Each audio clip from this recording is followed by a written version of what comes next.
And good morning. It is a Would You Rather Wednesday edition of Glenn Clark Radio. I'm Glenn. Griffin's back. The two of us have not both been in the studio for a show since last Wednesday. Kind of weird how that all worked. It was nice. Was it being apart? The time apart.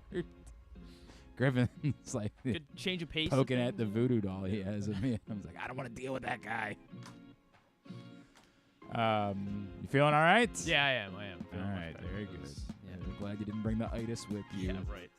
Prefer not to deal with that. Yeah. Supposed to take the kids to Hershey Park this Saturday. Oh, nice. Yeah, nice. We I went. don't have time for all of No, this. I just don't have time. We went last weekend. Oh yeah? Yeah. What is actually open during the? Good bit was open. Because the one of the newer roller coasters is it Candemonium, I think. That one. I like roller coasters. So. I love roller coasters too, but I'm in an awkward spot. My younger son doesn't like roller coasters. So we're bringing a buddy of mine who also doesn't like roller coasters, and he's gonna babysit my younger son when we want to get on the roller coasters. How many of them were open though? Total. Great Bear wasn't open. Sky Rush wasn't open. It was probably about half, I guess. All right, that's were open. That's about right. Yeah, that's and about right. it's just a nice Christmassy vibe, Sure, something like that. All right, I'll deal with you in a second. Today's show. Talk some sports. Yeah, will we? We're going to talk about something else first. Going to talk about a text that I sent yesterday. I got it. I Yeah. told you that. Yeah. And I appreciate it. You wrote all about it today at No, Drew's it's in tomorrow. I want to fill this thing today. I don't you want to didn't drag tell this. me I don't want that. to. It said tomorrow. I literally said, could you write about it tomorrow? No, I don't think you said that. I did. Hold on a minute. Yeah, go ahead. Read It's it. important to me. Read it. Yeah, it's important to me, too. I was starting to wonder if it was important to you. Nope. What? I'm reading it. Yeah, read it. What does it say? Could you please promote this on your website? I really not say. If I didn't say, I'm going to be furious if I didn't say. Yep. Really wanted to get this filled today. That was really what I was hoping for. Damn it. He's right. Son of a bitch. I hate it when he's right. I really hate it when It he's doesn't right. happen much. Yeah, almost never, in fact. It's all done. It's tomorrow. It's going on tomorrow. I don't know if I'm still. All right. Now that you've chastised me, though. Yeah, maybe are you going to Friday. take. Wait, now, wait a second. Maybe Friday. You know, we used to do this event together, you and I. This used to be something that we would do You together. don't need me. Tony from Rosedale bought us 600 socks. It's a good man, Tony from Rosedale. Appreciate it. Wait. Which. The original Tony? No. Tony Iafola. Yeah. Well, Is he Rosedale? No, I think Tony Young was Tony from No, Rosedale. but what's wasn't Tony he? Iafola? Just Tony? He's got a fake name on Facebook, by the way. We got to deal with Tony for a Okay. second. Well, he got us 600 pairs of socks. Every year, I go to I've done my duty. I go to reach out to Tony, and I forget what his fake Facebook name is. Right. I'm like, Which seems really weird. it's unbelievable, and I love I Tony. He's one of understand my the whole- favorite people. I understand the whole fake stuff on the internet. I deal with it every day with these goofs. Like- But like on Facebook, put your real name on. I just need to be able to get in touch with Tony. I'm gonna need you to message me from your fake account.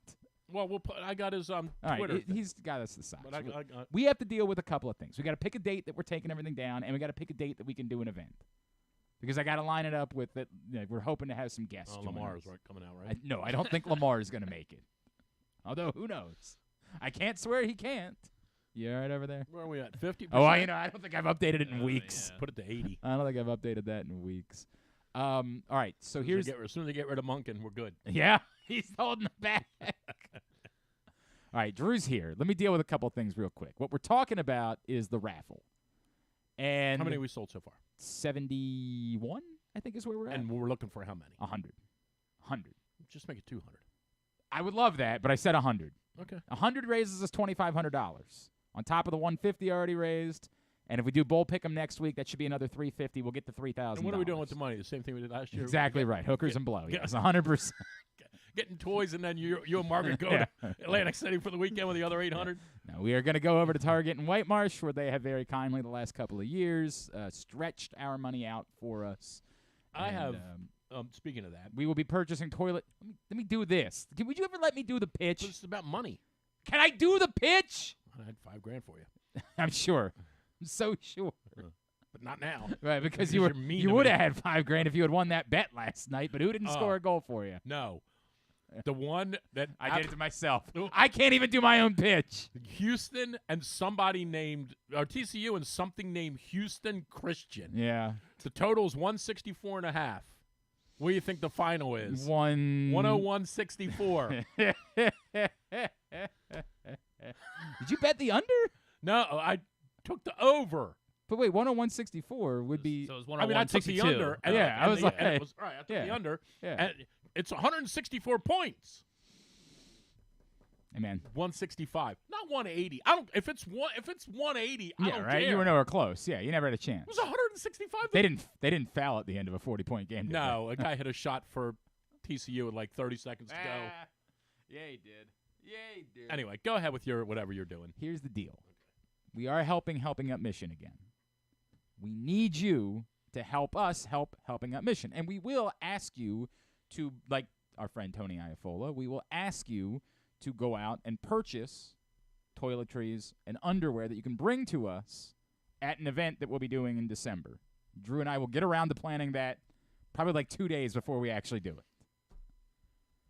But in the meantime, we have this arrangement with Target and Whitemarsh, and they allow us to stretch donated money to purchase toiletries and underwear.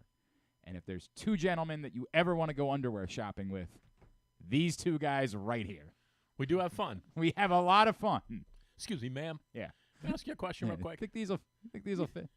You think these will fit? Yeah. Forget the roses. Right. Just in general, like the sizing. Yeah, right. So we will be going underwear shopping again this year, but only if you help us helping Up Mission. And if you want to come out and shop with us, Absolutely. love to have you. 1,000. I've said buy this a us million dinner. times. I've never had anybody who's been like, I don't know. I've never had anybody question Well, whether remember or what not. we did last year with I think this was money I accrued. Remember last year we bought some woman all of her gifts, like $180 of her gifts. Oh, that's right. I do remember that. 100%. She Yeah, like we had still had $171. yeah, I'm yeah. like, excuse me, ma'am. Yep. You can step aside. Yep. She started Which crying. was very sweet. Which was very, very sweet. That was a very Thank neat you. moment. It's the only nice thing I've ever seen you do in your life. So That's not. it's mostly true. Yeah, right. So here's the deal. We announced the raffle details yesterday. 71. They're up at glennclarkradio.com. As always, in the first few hours, we get great response. And there's a couple of people that go above and beyond and purchase multiple spots in the raffle. And I'm always appreciative of that. That means the world. You're welcome. It was definitely not you. Well, I'm waiting until we get to 98. Yeah, then you'll I'll close scoop this up out. the last. Yeah, then you'll go ahead and get into that point. So thank you to all of you who did. That's wonderful. Some of you who are in our inner circle have not gotten in for the raffle. Proctor. He's Man. right. He's right. I gotta. He's not the only one though. But we Others do- of you. But here's and- the good news: we do have Procter and Gamble things that we buy. Yeah, that So was when we your- go over to Target. Yeah, that's true. we We are get going to purchase Procter Procter and and Gamble. Gamble. So it would presumably help his family out. It would presumably help Who? his stock. Whose family? John Proctor. I assume they've got stock Why'd options. you bring him up? Proctor. Well, I'm just saying we like to support family businesses around here. So, Right. he's a friend of ours. And Be careful. some of you have not gotten in yet for the raffle. I need you to get in. I need you to close this this thing driving up. me nuts. He wants me to proctor this test over at Calvert Hall. You're going to be John Proctor? You're going to be the proctor here? This guy wants me to proctor this test. Did they call literally everyone else? Man. All right. Proctor. I'll let you anyway, know. yeah. Proctor. He did. I think he got in for Cheapskate. I think he got in for the NBA pool that we did, but not okay. Hey, how was that thing last week? What thing? What thing last? The burger and the Oh, ice cream. it was not ideal. It wasn't great. It was. I I'll eat mean, one right now. If someone goes and gets one right now, I'll eat it. Such a sicko. Go get one right now. We have a show to do. We can't. It's not an option. Oh, I haven't heard yet. I had somebody working on me trying to get me Rolling Stones tickets this morning too. I don't know if I got them or not. Rolling Stones. Why wouldn't you just go see Kicks? I might. I think they broke up. Didn't they? Jeez. Didn't I think don't their know. last. I think their last tour was. You know last whose year. band's really good is Dennis Shocket's ELO band. Trust me, I know. Oh my gosh. Love them. All right, Go so on with the show, would you? here's I the didn't deal. come here to. Chill. I need you to get in.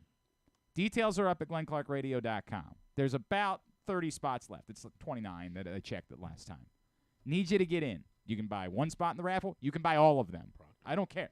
Just need you to fill it up. It's not just him. Oh. Well, he doesn't have any money.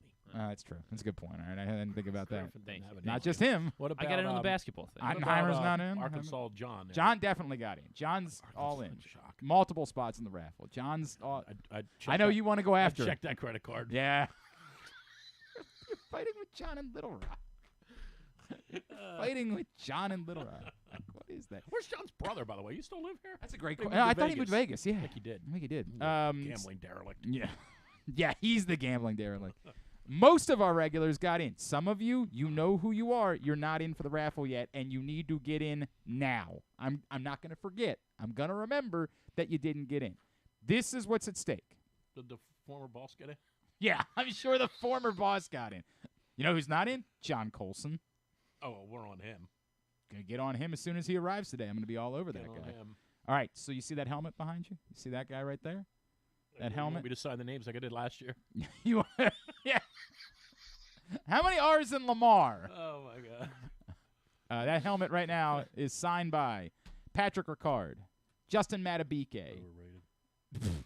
Justin Matabike? You'll see. What? When he goes to the Falcons. Yeah, he's going to get about $1 billion. Overrated, Oh, Drew my says.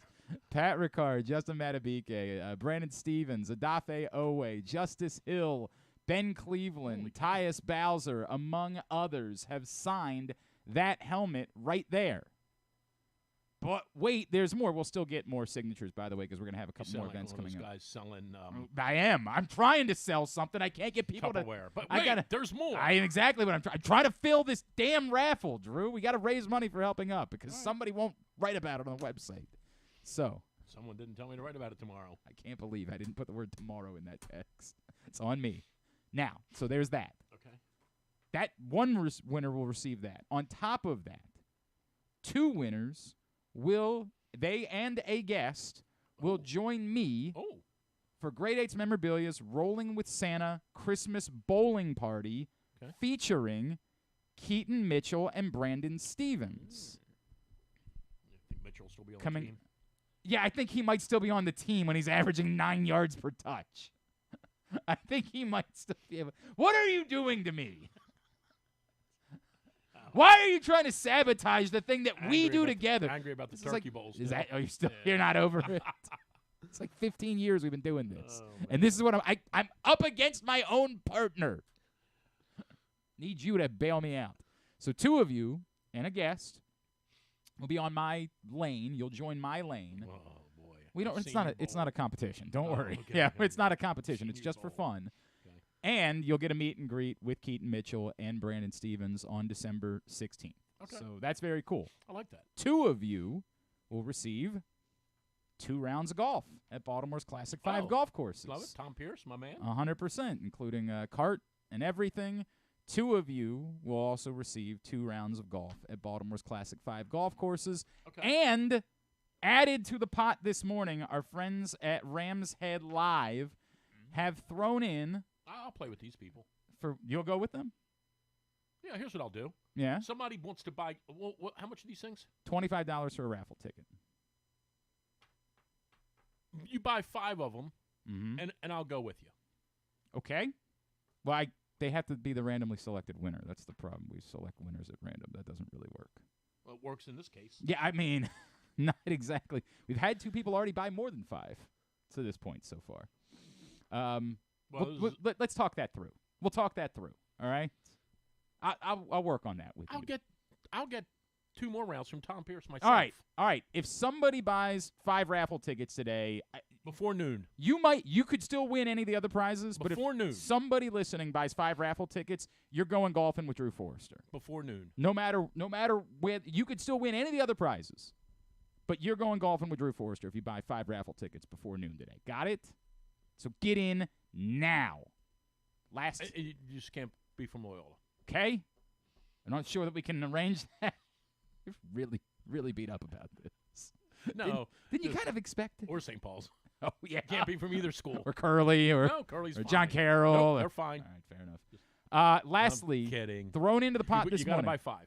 Thrown into the pot this morning, our friends at Rams Head Live. They have a sold-out show. It's called the Jingle Y'all, coming up on December 13th, starring American Idol alum Scotty McCreery, you know him with the big, deep voice. Yeah. Okay. And Walker Hayes, who you remember from the Fancy Like Applebee's song, right? Like Where's that was Taylor Hicks? everywhere. They don't have it for this show. I don't know where Taylor Hicks could be performing on cruise ships at this point in his life. Really? I don't even think. I think they fired him. You think that? Hey Taylor, this isn't going to work We're anymore.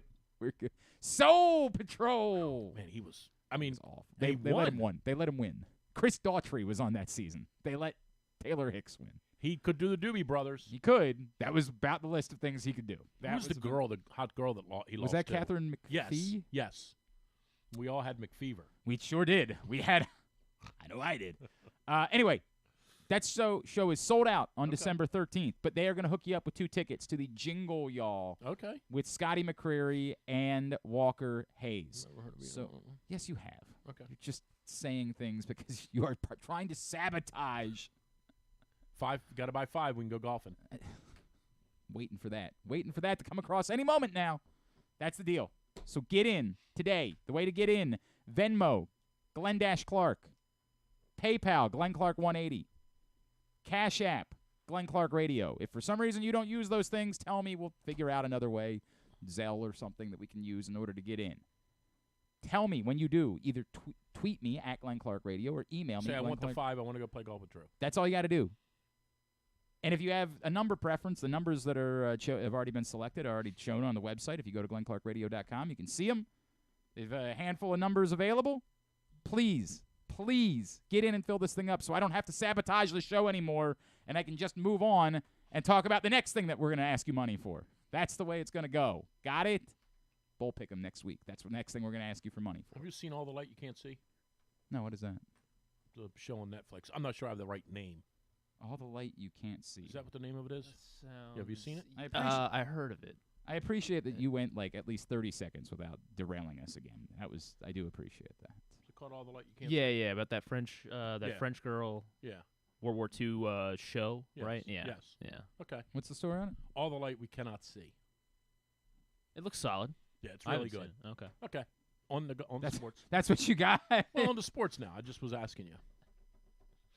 No, all right. Very good. Thank you. Please get in. Help us fill this thing today. We need your help. Buy 5 and go golf with me. If it's somebody who's listening later on in the day, could we still do that for them? Because not everybody listens live. Yeah, sure.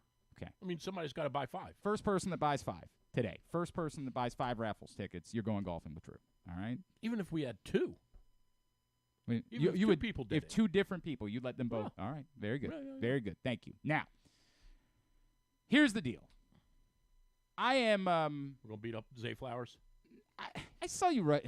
So that was what you chose to write about this morning. Well, it was for some reason it gained a lot of steam yesterday. I guess most people took Monday off, and then yesterday they brought it up. I saw a lot of commentary about it yesterday. I talked to Torrey about it. Yeah, Torrey Smith about it yesterday. Oh, he's going to say run the end zone. He's a wide receiver. And the point that he made, and I here's what I would say. Obviously, with the benefit of hindsight, he should have gone down. The only real issue that I have, I don't think it's hindsight. this is where I'm going to say I do think it's with the benefit of hindsight. There's two mitigating factors to me. Gambling? That, yes. God bless you for getting the cover. The first factor is, did somebody say something on the sideline? Well, Monken said no. And I believe that. I do Like, too. And that's why I wrote that this morning. I believe. Do you expect? This is really the genesis of the whole question. I don't think there's any doubt, although you have people that are insane who say, run in the end zone. There's no doubt he should have fallen down. You fall down, the game ends, and you win. Mm-hmm. So all you went out there to do was win. Mm-hmm. But the real question of the whole thing is, should he navigate that himself, or should someone have to say in the huddle, hey, if we get 6 yards here, fall down? Right. And That's really the question. what I would say, And not Monken said yesterday, I didn't say it. right. And I would say 2 things.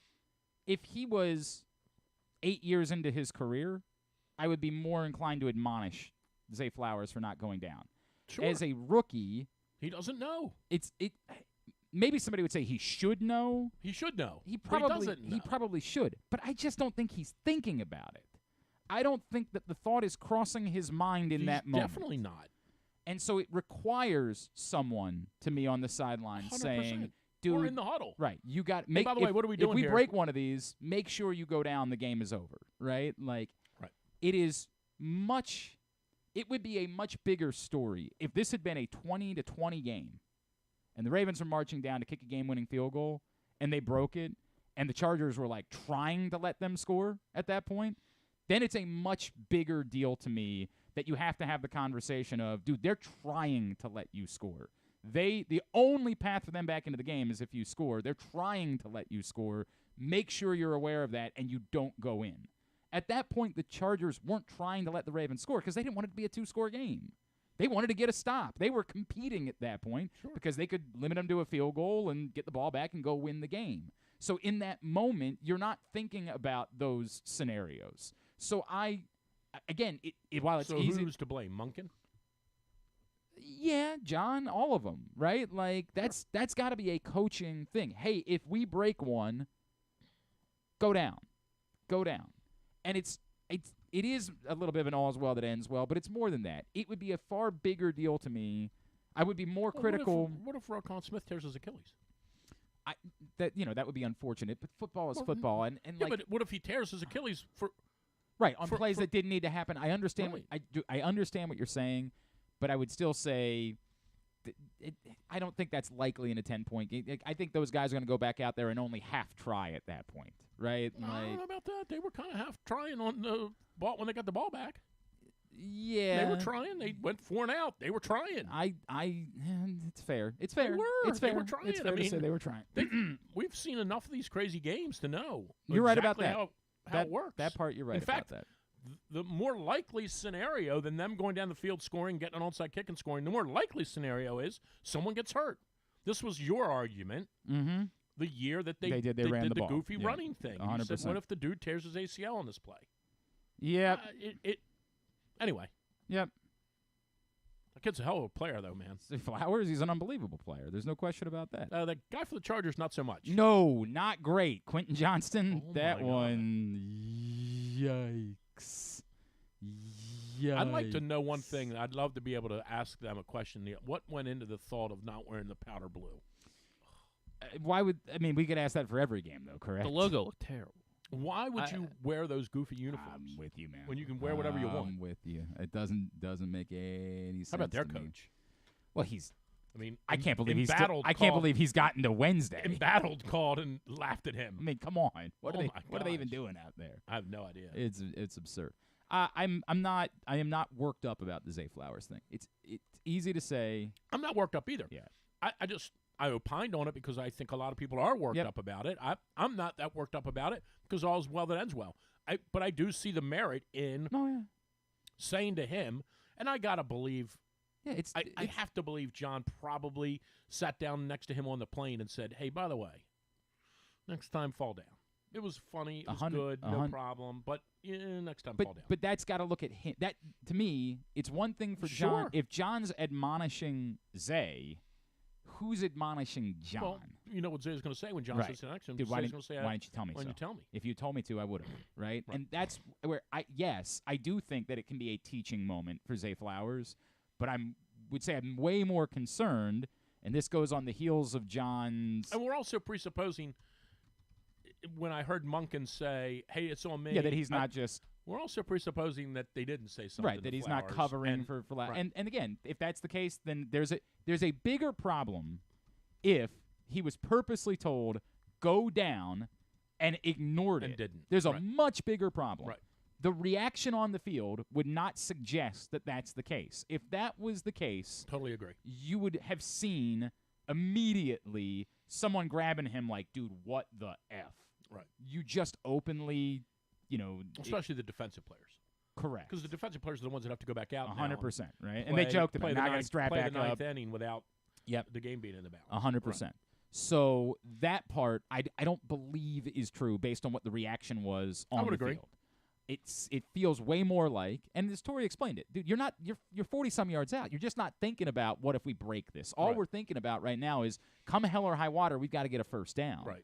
We're not remotely thinking about anything beyond that in this moment. So it's totally reasonable. But it goes into the bag of it wasn't a great night for John Harbaugh. Like, that's the part that is far more troubling. It's far more troubling that it's one more thing that we look back on and say, dude, you're not running the offense. You're not running the defense. You're supposed to be the guy that's in charge of these little things. You've got to make sure that these little things get cleaned up.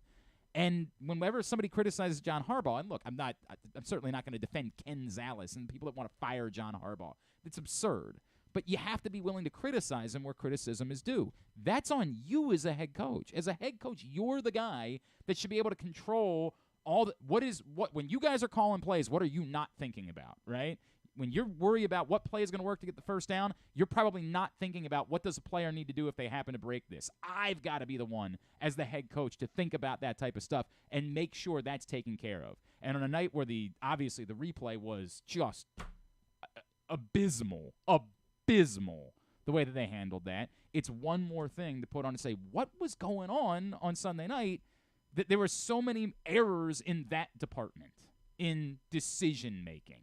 It was a horrendous night when it came to decision-making. I don't think John would ever out who the person is that he's relying on. I don't think he'd ever out that person. Mm-hmm. And I don't know who it is. I have no idea. But whoever he relies on to feed him the information about the challenges, that the other night, I don't want to go as far as to say fireable, but you would really have to sit down with that guy on the flight home and say, dude, were you taking a leak or something? Right. Like, yeah, just be honest. What were you checking? Did your kid fall and break his arm and you were checking your phone? Like, tell me why or how you missed all of these. So the explanation, the backwards pass one, the other two. I mean, the other two were, I don't even know what the word is I'm looking for. The other two were debatable, like close. Like, hey, get a quick look at that and let me know what you think. The backwards pass, I don't even think that was debatable. Like, well, the Aguilar one wasn't debatable either. The Aguilar one, he was a yard past the first down marker. But again, some of that depends. Some of that right. depends on the quickness of the play and how quickly 100%. you get as the guy sitting upstairs. Right. Because John doesn't control it. Yep. As much as people want to say John controls it, John doesn't control it. He's not. He's looking at the field. Correct. With 20 guys 6'2" and bigger standing in his way. 100%. He can't see it. People are idiots. People are like, yeah, he can. He's got to make the call. It's not. He doesn't do that. Right. But the person sitting up there had to at least see, hey, I kind of think he got that. Now, if you want to say, and I forget when it happened, was it in the second quarter? Which one? The Aguilar one. The Aguilar one was the one in the second half. Was it in the third quarter? Yeah. Okay. The one in the first half, I can almost see you saying there's got to be a lot of data to support. I'm saying aside from what happened, there's got to be a lot of data to support making a challenge in the first half versus keeping your challenges for the second half. There's got to be data that says if we don't waste a timeout or waste a challenge in the first half, here's what's happened in our life, in our Ravens' life. Here's what's happened when we've held on to them. So maybe in the first half, if it's 80% that you want to challenge it, you leave it alone. Does this make sense? See what I'm saying is, all right, and I'll use the backwards lateral as an example. If that happens in the first quarter of the game, you are far less inclined you have a lot to of game challenge left to it. play. Correct. But with the flip side argument, one, there's no question. When you watched it again, it wasn't even close. Was it? But let me go back to a couple things. The flip side argument to that theory would be the timeouts are more important in the second half than they are in the first half, right? Sure. Like so there's your counter to it. If we lose a timeout in the first half, who cares? Right. You lose a timeout in the second half. That's it could be the difference in you winning and losing at the end of the game. So that's a tough argument to make. I think what you're saying is still relevant. I want to go back to the backwards pass, though. Well, again, I get it. If I'm John, absurd. I'm on the plane, I say, please tell me how right. you thought in any way, shape, or form that was even remotely close. And that was the difficult part about his explanation on Sunday night was, well, those are hard, so we thought there was a chance. Like, dude, what? You gave up a timeout on something that you had no idea You gave up a second half timeout It was very on a obvious. play where you had no clue whether or not It was very. you were just hoping. Like, I almost would rather John say, "Look, you want to know the truth? The truth is the guy that helps me up there went to take a leak, and forgot his phone in the bathroom. And when he ran back to get his phone, he came. I would rather you make up a story than to say, well, we looked at that, and I tell you, we thought we were hoping for the best. Yeah, That's awful. But the bigger problems are, like, the explanation on the other two. He's standing by on Monday still. We don't think the first one would have been overturned.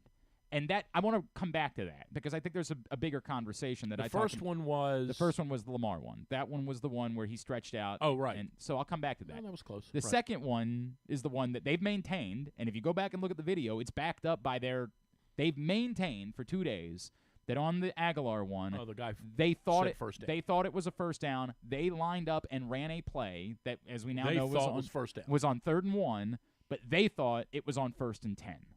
And so that's the excuse is we didn't challenge it because we never knew it wasn't a first down. And that's backed up by, remember, they had issues with down markers on the Chargers' first drive of the game where they put up the wrong so, like, in their mind, they thought they saw someone say it's first down. Everybody went up and called a play.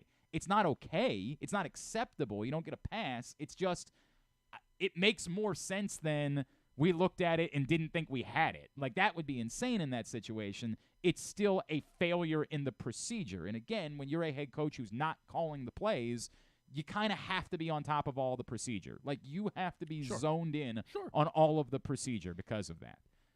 The thing about Lamar, that play that nobody wants to talk about, and what John, when he says we don't think we would have gotten it, I disagree. The evidence did appear to be about as close as clear and obvious as you could imagine in football.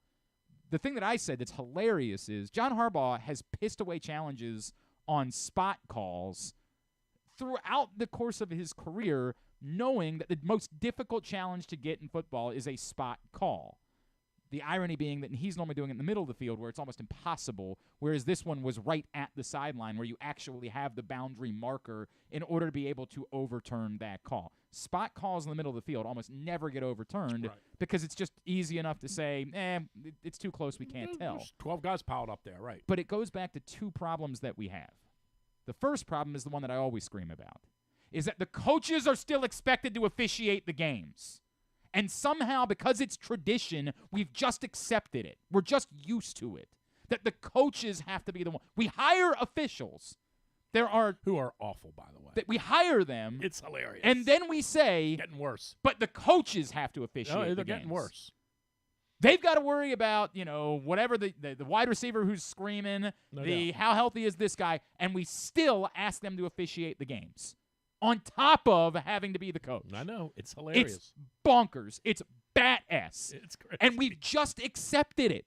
We're so far into it. We've been doing it for 20 years, so we just sort of say. What we've said is we're acknowledging from the By the way, beginning. Andrew Skalski got into the raffle. Thank you, Andrew. Love you. Appreciate you. What we've said is. Few of you still need to get in. You know who you are. What we've said is we're acknowledging before the game starts that some of these calls are going to be wrong. Yes. And so, because we're acknowledging that, and we also know that they're going to be wrong, we're going to give you the chance to fix them. Instead of saying, we should fix them. Right. I know. The officials should be the one to say, hey, man, you know what's terrible. crazy? The entire world is seeing that we might have gotten that one wrong, but we're not going to do anything about it. There was a play the other day. Now, let me think back on this. Oh, it was actually in the Turkey Bowl. Okay. It was actually in the Turkey Bowl. The referees looked at the replay on the screen. Okay. And then tried and picked up the flag. Good for them. Yeah. Good for them. And probably somebody was mad about it because you're not supposed to do that. No one was mad about it at all. Good. I'm glad. No. It was going to the road side of the stadium, not the school side, but like as you drive in, whatever that. The arena side of the stadium?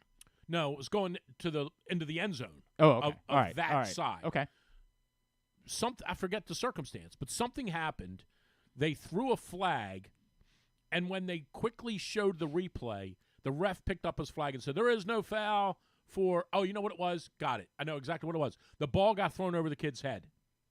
Oh, They so called interference. And they said it was the ball uncatchable. Was 25 feet over the kid's head, and the ref looked up at the screen and walked over and said, "There is no foul for pass interference. The mistake was thrown in error. The flag was thrown in error." And everybody went, "Oh, yeah, right." Did you see how Tony Bennett embarrassed himself a couple weeks ago, the Virginia coach? No. More than he did when he lost to NBC? Well, they turned around and won the national championship, so he was okay there. There was a game they played in Charlotte. Okay. And Corey Alexander, former Virginia star, was doing the game on whatever ESPN network it was on. There was a call on an out of bounds where they gave the ball to Virginia. But They got a replay on the broadcast where they were like, they got that one wrong, right?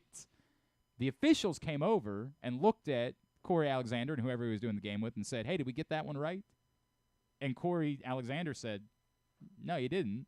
And so they stopped the game again, walked back over to the broadcast monitor, and said, "Hey, show us the angles that you have." Saw the angle, flipped the call, gave it to, I think they were playing Florida, if I remember correctly. Gave it to Florida instead. Tony Bennett lost his effing mind. They got the call right. And he lost his mind. This is like the thing with the Browns that year. Like, we could be mad at that all we want. The field goal was good. Correct. Like, you're mad because the field goal was good? They got the call right, and Tony Bennett screamed bloody murder and got, like, the Virginia fan base to turn on their guy because how dare he help the officials out to get the call right, to get the call correct. Right. The call was going our way, and you screwed us. It's so embarrassing. No doubt. It's a joke. It's utterly embarrassing. Yeah, I don't even remember what happened. I don't remember who the foul benefited, so I don't even remember. Right. I just remember everyone I was sitting with being like, "Oh, they got good for them for getting the call right, correct," right. which is what the goal of all of this should be. Is what happens. You know that definitely happened with the Phil Dawson thing. Yeah, 100%. They definitely right. They went right before the game. Right, yeah. They went under and somebody said, you might want to come over real quick. And remember, how did he announce it? Like with more information because they weren't allowed to look at it. Of course. And they pretended like they did. He just said with further information. Remember Ray came out was retaping his wrists and everything. Man. Like I just remember. I remember specifically thinking, why are you under the hood here? Yep. Something's weird. 100%. So that what screams at me is that in that moment, it's a reminder that we can get on John Harbaugh, and I understand why we are. We can get on the Ravens staff, but what we should really be screaming about is the absurdity that the coaches have to officiate the games. And we've just accepted that. We've just said that's fine. Here's fine. the thing. For all of the arguing that people would make about the games being too long, which I think that Eagles-Bills game just ended. Yeah. Like that thing was a fiasco. I mean, it did go deep into overtime. No, but too. I mean, just the whole. Yeah, I know. It took forever. I know. Right. For all the arguing about the games take long enough already. Right. Well, when you challenge it, it still takes time. Correct. It should What's the take difference? less time Right. for someone to just say, he got it wrong, a first down. fix it. He got a first down. And hey, Bill, first down there. The NFL will let you do that sometimes during a game, but not everyone on the planet saw the same thing, and no one was in power to say, stop the game. Just give me 10 seconds. We got to make sure by the we way, get if this right. Harbaugh asks, that was a backwards pass. Correct. Keep going, guys. Good call there, by the way. Correct. You guys you were right. Yeah, Keep going. right, 100%. Keep going. But if John asked, let him know. Yep. Hey, that man, was a backwards pass. We looked at it. It was all good. Sorry. It's what it is. That's absurd. I know. But there's another problem if we're going to continue with the coach's challenge thing, which, again, we shouldn't. But if we're going to, and it popped up in Ohio State, Michigan as well on Saturday. Who won that game? I think Michigan. I think they knew it was coming. No idea. There was a moment. So you didn't watch the game? Did not. Okay. There was a moment in the first half I don't watch college football. where there was a Michigan throw a ball to a receiver who was bringing it down in the end zone, and as he was going down, the ball seemed to come out. And it was never hit the ground, was taken away by an Ohio State defender. But it was really close, and it was a hard call to make. But if you watched it, it's pretty clear that based on the rule that you have to go to the ground, the ball was out before he was on the ground. But it was close. And because it was close, what do you think the officials did? Where was the game? The game was at Michigan. Well, they gave it to Michigan. Because it was close, no matter where it is, the officials have a perceived bias to the call on the field. And as is repeated by every color analyst who's never capable of handling replay other than to say, remember, it's got to be clear and obvious. We have used this clear and obvious thing as a crutch to give bias to the call that was made on the field. It becomes the definition. Correct. It winds up becoming the definition of the play. Well, I'm 98% sure he dropped it, but it's not. If it's not 100, there's some ambiguity. There's the smallest amount of ambiguity. Right. So we're going to default to the call that was made on the field. Right. And so now a coach is going to lose a timeout on a call they probably have right, but there's just not enough. We are going to make them lose a timeout over. Well, guys, it's just close. Don't want to get Daryl mad at me. I got to work with him next week. Correct. So we got to abandon clear and obvious. You go under that hood, there is no bias allowed whatsoever. There is no. Did he catch it or not? You've got to figure out. I thought there was a fumble the other day. It might have been in that Eagles-Bills game. I think it was. Yeah. Where they ruled it was a fumble, and it wasn't a fumble. Kid caught the ball, turned around, got knocked out of his hand. It wasn't a fumble. Maybe it was the Chiefs. No, it was the Eagles-Bills game because they had two of them, right? That they sounds had two right, of those. Yes. The second one they got totally wrong. The second one they ruled a fumble. He didn't fumble the ball. I don't remember it, but I'll believe you. Yeah, he didn't fumble. Didn't one of those happen in the Ravens game? Also, well, the Chargers fumbled like 4 times in the game. Didn't that happen in the Ravens game? Didn't somebody catch the ball and we knock it out of their hand? It was close. That wasn't in the Ravens game. That was in that was on Thanksgiving. That was on Thanksgiving. There was I'm pretty sure there was definitely a play in the Lions. Well, there might have been, but in the Lions-Packers game for sure. There was a play where everybody stopped on the field because it was assumed that it was an incomplete pass. Are you thinking of Deontay Johnson? No, I'm not. Well, yeah, he definitely did stop on the field. You're right about that. No, everybody stopped on the field. No, this was in the Ravens game because I'm pretty sure Queen knocked the ball out of the guy's hand. Maybe. Anyway, I don't remember. I don't remember. I just remember saying there's zero chance that was a fumble. Okay. He didn't catch the ball and start running with it. He might have caught the ball, but he didn't start running with it. The ball might have been in his. Oh, I do remember the play that you're talking about. Yeah, I disagree with you. I thought they got that right. No chance. I thought they got that right. That there was a third move. For sure, they didn't get it right because they just don't get it right. Well, anyway, okay, I understand that thought process. You're not wrong about that. We've got to stop penalizing coaches' timeouts. That's unacceptable. And because John Harbaugh's point where, well, we didn't think we were going to get that one overturned. Lamar Jackson obviously had a first down. But I'll defend John Harbaugh on this. It was close. And whenever anything is close, it allows the opportunity for the officials to say, sorry, it was too close, and shrug emoji because of it. And you're losing a timeout on a play that you might have had right. In that case, you would have had right. But they just decide not to give you because it was close enough for them to use the bias of the call that was made on the field. You sound a lot like somebody who had the over. I didn't. I didn't have the over on Sunday night. I didn't have the over. You're begging for points here. I had the Ravens covering, so God bless A. Flowers. No doubt. We were all happy. I however, missed on both Ravens to win the first quarter and Ravens to score first. Yeah. So you know who else cost me? Who? Not happy. The kicker. Oh, that wasn't great. Wasn't great. We'll talk about him in a second. Yeah, we'll talk about him. All right. Today's show is also brought to you by Justin Tucker missed a field goal. Settle down. Minus 110. Settle down. This one's brought. You know what? This one's brought to you by. Speaking of betting, it's brought to you by Live Casino and Hotel. Griffin, you want to tell everybody what's going on at Live Casino and Hotel? Yes, over at Live Casino and Hotel, they got the second chance to win drawing. Hopefully, you're staying on those primetime unders. Because I mean, all they do is hits. I believe I saw the stat was like there might have been like 3 games between Sunday night and Monday Night Football that have not gone under so far this season. How about that?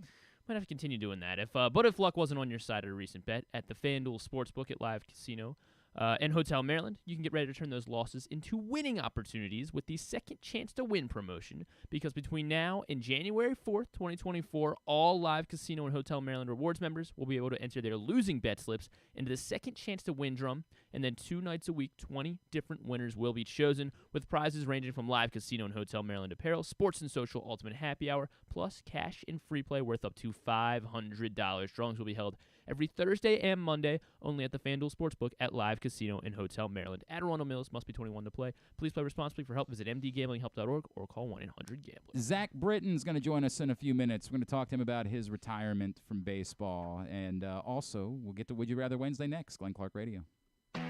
Why bet with the big boys this football season? Instead, try your hand with the local book, Superbook Sports, this fall. Superbook Sports is the book next door. Just a dedicated team of the best odds makers in Las Vegas, making sure you get the best prices and parlays anywhere. And now, Superbook will give you a bonus of up to $250 when you sign up and wager on the same day and use the promo code GlennClark23, GLENNCLARK23. So bet with the best and use the promo code GlennClark23 this football season with Superbook Sports. Visit superbook.com for terms and conditions. Gambling problem? Call 1-800-GAMBLER. What's up, everyone? It's Tyus Bowser, and I've had so much fun hanging out with Rita and putting up with Glenn the last couple years that I've decided to do it again. Season 3 of the Tyus Bowser Show is happening this year, as we'll be all over town, giving you the chance to get to know me and some of my teammates. As we talk football, life in general, and just say what needs to be said. You can find out more about the show by going to pressboxonline.com/Bowser. If you don't live in the area, you can watch the shows live on Facebook and YouTube. And if you miss one, you can listen Friday nights at 105.7 The Fan. So we'll see you all season long for the Tyus Bowser Show, a partnership of Pressbox and Great Ace Memorabilia. There's so much focus on sports betting these days, but I want to talk about an area that nobody wants to gamble on, where you choose to go out and spend your hard-earned dollars to eat. The Costas Inn is no gamble at all. The quality on their menu is outstanding, and the value is off the charts with a great and varied list of specials Monday through Friday. And the staples of the menu, whether it's salads, burgers, fish, they're all fantastic. And I haven't even mentioned the crabs or crab cakes yet. So check out the menu for yourself at CostasInn.com. When choosing a place to dine, never gamble on the food you put in your belly. The Costas Inn at 4100 North Point Boulevard, or call 410-477-1975 for reservations and your steamed crab orders. What company has the expertise to make your home healthier by purifying your air and killing all viruses, allergens, and bacteria? A.J. Michaels, Heating and Air Conditioning in Baltimore and Annapolis, ajmichaels.com. Visit Harford County. Gear up for the holidays by supporting local with Small Business Saturday on November 25th. Take in the dazzling sights of the season with a Ladue Christmas at Ladue Topiary Gardens. Enjoy holiday lights, sing along to holiday songs, reserve a carriage ride, and sit on Santa's lap in Bel Air's Winter Wonderland, happening every Saturday from November 25th until December 16th. Nothing sparks that holiday joy quite like a festive parade. Head to visitharford.com and click on Events to see the full list of parades and so much more. In Maryland, you're welcome. Whether your focus is luxury and comfort, convenience and technologically advanced connectivity, or sporty performance and aggressive styling, we've got the perfect Highlander for you. Check out buyatoyota.com for deals on new Highlanders from your local Toyota dealer today. Hey Ravens fans, looking for the perfect new game day brew? Get a Guilford, Baltimore's finest craft beer during the next home game at the bank. That's not all. Gather your flock next home game and check out Guilford Hall Brewery's brand new bar, the Gilly Nest, located near Section 505. No tickets? No problem. Enjoy all Ravens games all season long at our restaurant and brewery in Station North. Guilford Hall Brewery, European tradition, Baltimore charm. Sure, Glenn may be in his 40s now, but he looks just as good as he ever has, and he's still as sharp as he ever was. And I say both those things without even a shred of irony. Find out for yourself right now by watching the show at facebook.com/PressBoxSports or youtube.com/PressBoxOnline. All right, somebody. That's you want to go after Paul again? Is that what that is? You're just looking for the opportunity. You got somebody going golfing with you. Our friend Cotter Vendagelad, who he's going way out of his way on this one. He's purchased, including some that he had already bought, he's now up to having purchased a quarter of the raffle. He bought 10 more this morning. Okay. So he's going golfing with you. Get his info. I will get that from him today. As long as he doesn't go to Loyola. I promise you he's not a Loyola person. I don't remember where. I think he was Hartford County somewhere. Maybe Hartford Tech, somewhere like that. But Cotter Vendagelad, I love that guy. He's come through for us before. He's been a winner in the raffle before. Okay. And get his info. He's going golfing with Drew. So can't wear blue. 10 more spots knocked out. Would you do it for somebody else too? Sure. Too still? You buy 5 more spots, you're going golfing with Drew. All right? 5 more spots Go today. back to beating up Paul. What is that? I can't What wait. is that? I just can't wait What till is your- Laura has this baby. Why? And Paul has to. Change diapers? Paul Do has it. to change. Do what parents do? Yeah, right. Yeah, right. All right, Would You Rather Wednesday, brought to you by Birdland Sports. Before we do that, quickly a reminder that Stan the Fan, Ross Grimsley, and Luke Jackson get together every Monday to talk baseball. You can watch that show, facebook.com/PressBoxSports, youtube.com/PressBoxOnline. If you miss it live, check it out, PressBoxOnline.com/video. Now, Would You Rather Wednesday is brought to you by Birdland Sports. Scenarios are up at Glenn Clark Radio on Twitter, facebook.com/Glenn Clark Radio. Since we just brought him up, Would You Rather number 1, a football genie will offer you that Mark Andrews' recovery is so remarkable that he is back for the start of the playoffs. Yes. Or that football genie can give you assurances that Justin Tucker is fixed, starting out of the bye, and will be Justin You mean Tucker. neutered? Yes, correct. That's exactly what I mean. Spade, I believe, is what they call that. Poor Justin. And will be Justin Tucker again through the end of 2027. Anyone who thinks he isn't Justin Tucker is goofy. Give me Mark Yeah? Andrews. You're so sure? He missed one kick. Yeah, he's not just missed one kick. He's missed one embarrassing kick. He's missed other kicks. Yeah, from 58 yards. That was what Justin Tucker made. When I say he's Justin Mark Tucker Andrews again, is the answer to this. You people are nuts. I think it's nuts for you to talk the way that you're talking about it. To pretend like Justin there isn't Tucker's something fine. going on. You keep saying that. Keep saying that. Go ahead. Where do we write that down? Oh, by the way, when do you want to pay up? For what? When do you just tell me? When do you want to go? I don't know, but I'm. When will you tell me? When do you want to go? Where are we going? We're going to the Asian Kitchen, baby. Yes. Yeah, but you're paying. No. Okay. Let's go. Whenever you're ready. What was the bet? How many games is Rashad Bateman going to play this year? Oh, he's played them all. I think. Has he played them all? He missed one. He might have missed one. I Did he believe miss he one? did. I'll check. It doesn't matter. Check how Let's many go. games. And whenever you're ready. Yeah. Go today if you want. We love can that go place. today. I love that place. You're paying. We're Yeah, going to Asian Kitchen, He's- baby. He's not going. Right. Is he? Griffin, I think we handled that. Okay. I think we took care of that. He can come too. So, But if he goes over there, he's going to be moving to Owings Mills. yeah, you just go there every I day. mean, you'll Well, I just- appreciate it. So Drew's taking Cotter golfing and is taking us for Chinese. Sweet. Okay. This worked out pretty well. Yeah. I like how that went. Okay. Yeah, God bless you for being so convinced there's no problem there. Yeah, I'll take Mark God bless Andrews you. too. Yeah, We'll that- talk it. You and I will correct. talk later. Of You and I course. will talk later. Of course. Number 2, the Hall of Fame. By the way, Clark Judge will join us later on in the show. I was going to write about the Hall of Fame today. I think I'll do it tomorrow. The semifinalists were announced yesterday. You're given the power to put one former Raven in the Hall of Fame this year, but the other will never get in. So would you rather Anquan Bolden gets in, but Steve Smith never does, or Steve Smith gets in, but Anquan Bolden never does? Wow. Mm. I mean, it's almost the question's almost unfair because neither one of them should be in. I don't know if neither one of them should be in. This is I think where you and I separate about the Hall of Fame. I think that This is a tough one. if you're arguing it based on the guys who aren't in the Hall of Fame, I said yesterday they were 4th and 5th on my list of receivers right now that need to be in the Hall of the 6 receivers that are on the group of semifinalists. Reggie Wayne, Torrey Holt, Andre Ward, Johnson. Andre Johnson, Smith, and Bolden. They're fourth. Right. They're 4th and 5th to me. And who's 6th out of that group? Andre Ward. Johnson? Ward. Gotcha. But none of them would be offensive to me as Hall of Famers. Even Tynes Ward. None of those guys would offend me as Hall of Famers. It's just that of the group, I would have Wayne. There's really only 2 guys in that group that are Hall of Fame wide receivers, honestly. I think we know who they are. You think honestly. Wayne and Holt are Correct. I disagree about Andre Johnson. I think Andre Johnson's a Hall of Fame wide receiver. I don't think so. Okay. I Here- saw my 5 are Freeney, Yeah, he's on my list. Holt, Wayne, Jared Allen, and Gates. Antonio Gates. So you've got you would make Julius Peppers wait a year just to get the Yes. other guys in.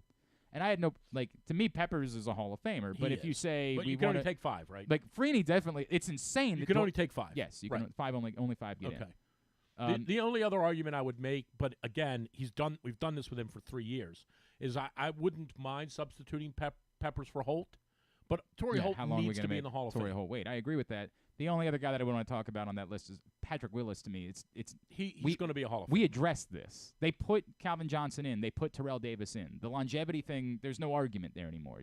Patrick Willis is a Hall of Famer. There's no doubt about that. It's befuddling to me, but whatever. Back to your question, I think that this is tough because the bias in me says Bolden in, Smith out. Because he was on he led the Ravens to a Super Bowl. No, the quarterback did, but he helped. He certainly helped. I would say if you made me pick one and throw the other one out for good, it would go that way. What if Bolden? Okay, what if you weren't a Ravens fan? Well, I mean, would you feel differently about it? Probably. Okay. Probably. I just never thought Steve Smith was one of the top 3 receivers in football.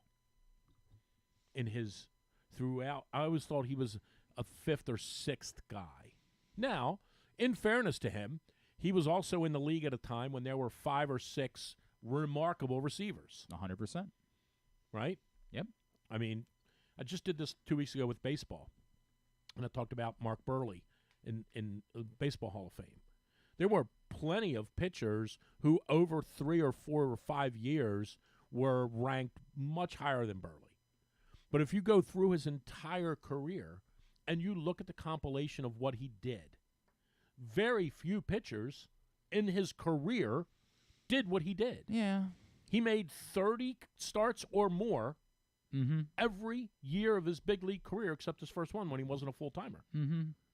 His ERA, his entire career but 1 year, was in the American League, was way below the league average. No, I hear you. And so we do this, right? We take, and Smith to me Smith could be the argument. Smith could be the Mark Burley argument. Throughout his career, there were always 4 or 5 guys better than him in that year. Right. Always. Right. But if you take his entire career, there weren't that many guys better who did it the same way he did it for that length of time. Albert Bell is a great example of this in baseball. Find me anyone who did what Albert Bell did for those 10 years. Albert Bell's numbers were unreal. They were incredible. There's no question about it. You're trying to. It's the Pedro Martinez argument, though, right? Like, yeah, but Pedro. If you do it, if you're doing it 200 and if you do it in a small sample 14 size, wins it has to be absurd. You know. All right, and Martinez's 5 years were probably better than anyone's 5 years in a row.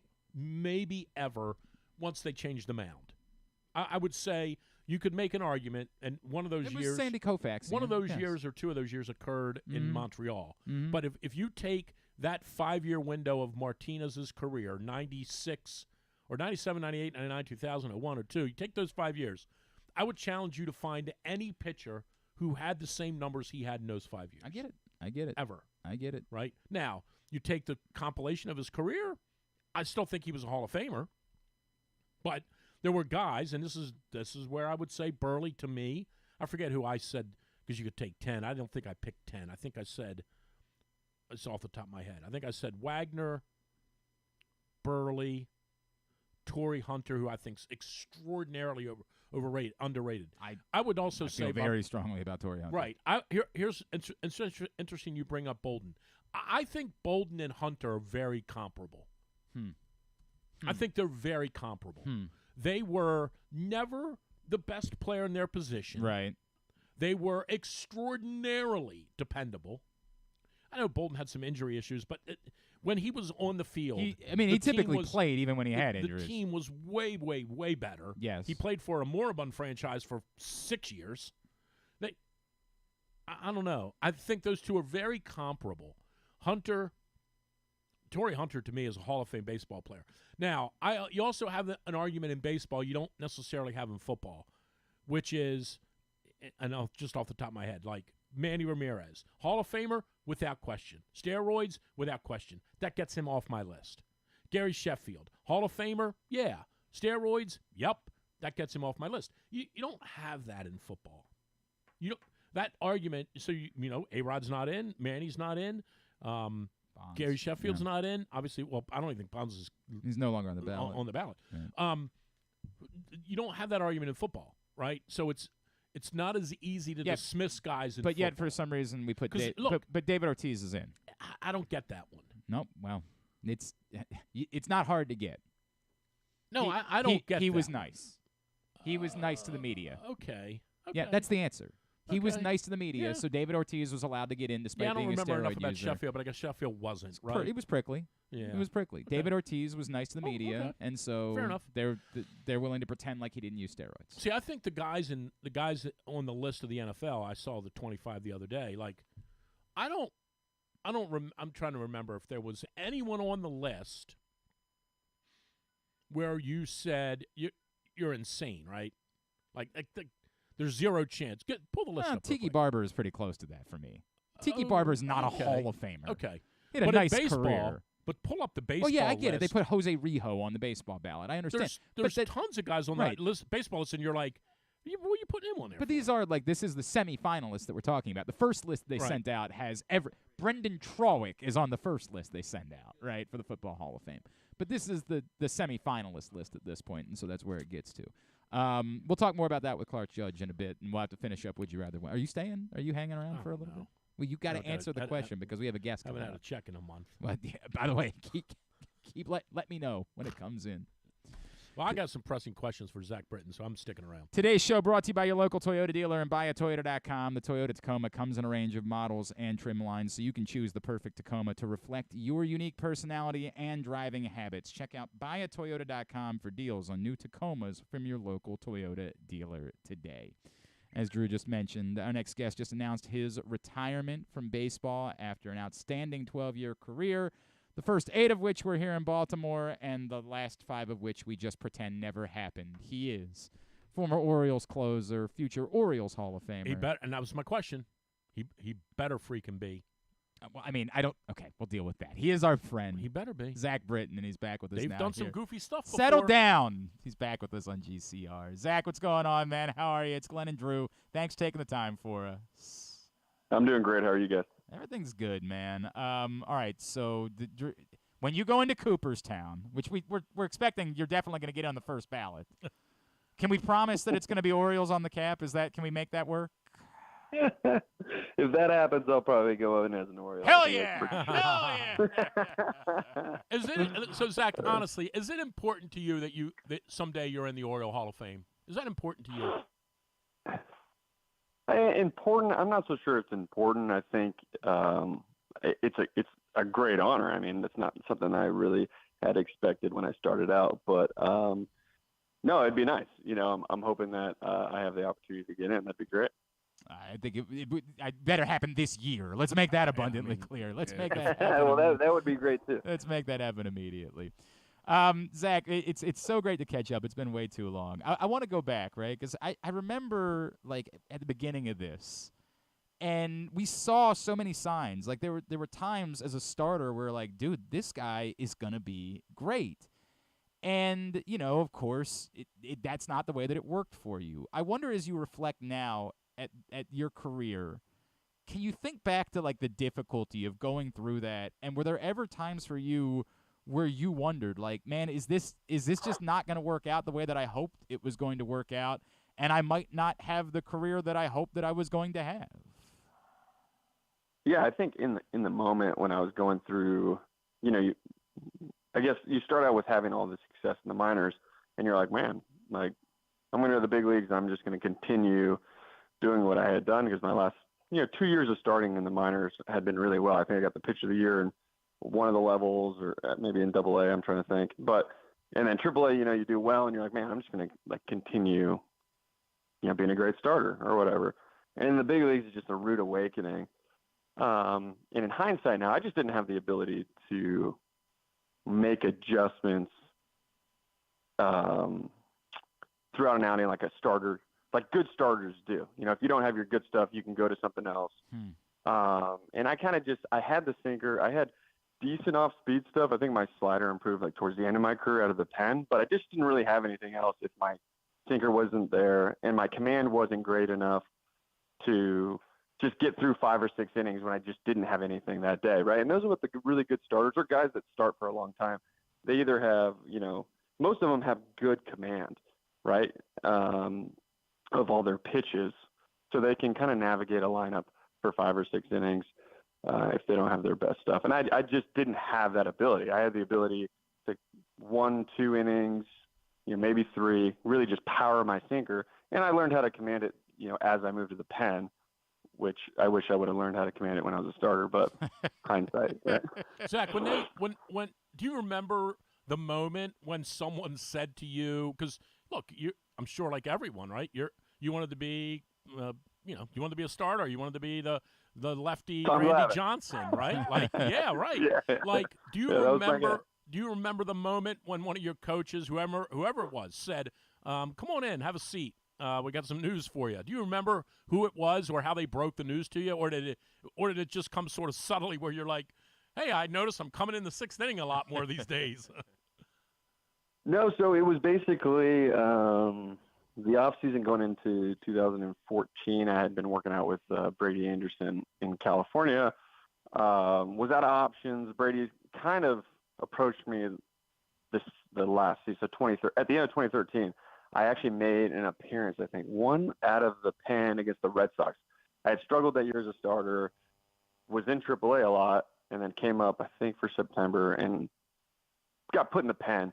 But I only made like one appearance and actually went really well at the end of the year. So anyway, Brady, pulled me aside and said, "Hey, come work out with me in the off season." And things kind of, he had obviously talked, he has a relationship with the Angeles family, with Buck, Showalter and things. So he had kind of told me, hinting like maybe the bullpen's the place for you.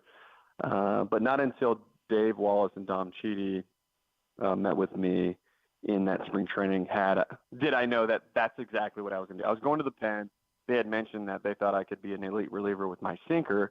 And, I was like, well, whatever. I want to be in the big leagues, but I really want to be a starter. I wasn't putting too much weight into being a closer. Gotcha. So, and then you mentioned the pitch. I've always wanted to ask you this. I'm a golfer, so I've had moments where I've learned a short game shot that I didn't know existed, and someone said, "Hey, put the toe into the ground, and you can do this with the ball," and you do it, and you're like, "Holy cow, that works!" Now I got to go do it in a tournament, but like I've learned a new shot, and you're excited. Do you remember when you learned the pitch? I put the pitch in quotes, like it's one of the greatest pitches in baseball. Yeah, I mean, history. do you Like, remember when you learned it, and did you say to yourself, like, "Oh my gosh, like, man, this could be pretty beneficial here if I got this thing figured out"? Yeah, I mean, I learned it in Aberdeen from Calvin Madura, who was my pitching coach. He was trying to teach me a cutter, and it obviously did the exact opposite of what you want a cutter to do. And the catcher at the time, I think his name was Justin Johnson. I remember his name. He was like, "What the heck are you throwing?" And I was like, "I'm trying to throw a cutter." He's like, "Well, it's not cutting, it's sinking, but that's pretty good." And so from there, it just evolved. And it was always good when I was a starter, but when I went to the pen, the velocity shot up big time. You're talking from throwing low 90s to upper 90s, and then my movement actually got better, which is typically not the case, right? It normally would flatten out the harder you throw it. And then that spring training, when I had been told I was going to the bullpen, we just focused on commanding it with these string setups I'm sure you guys had heard about that Dave Wallace and Dom Cheedy were big with. And that was the first time I realized actually what the pitch was doing, because, I would throw to Matt Wieters and we'd throw into these strings, and you had to start it at a different spot for it to end up in the strings. So that was the very first time eye-opening experience of actually what the pitch was doing. And I think it allowed me to kind of relax and trust the pitch. And then the velocity obviously shot up just because I had a lot of confidence in that pitch and understanding what it was going to do when I started it at a specific spot.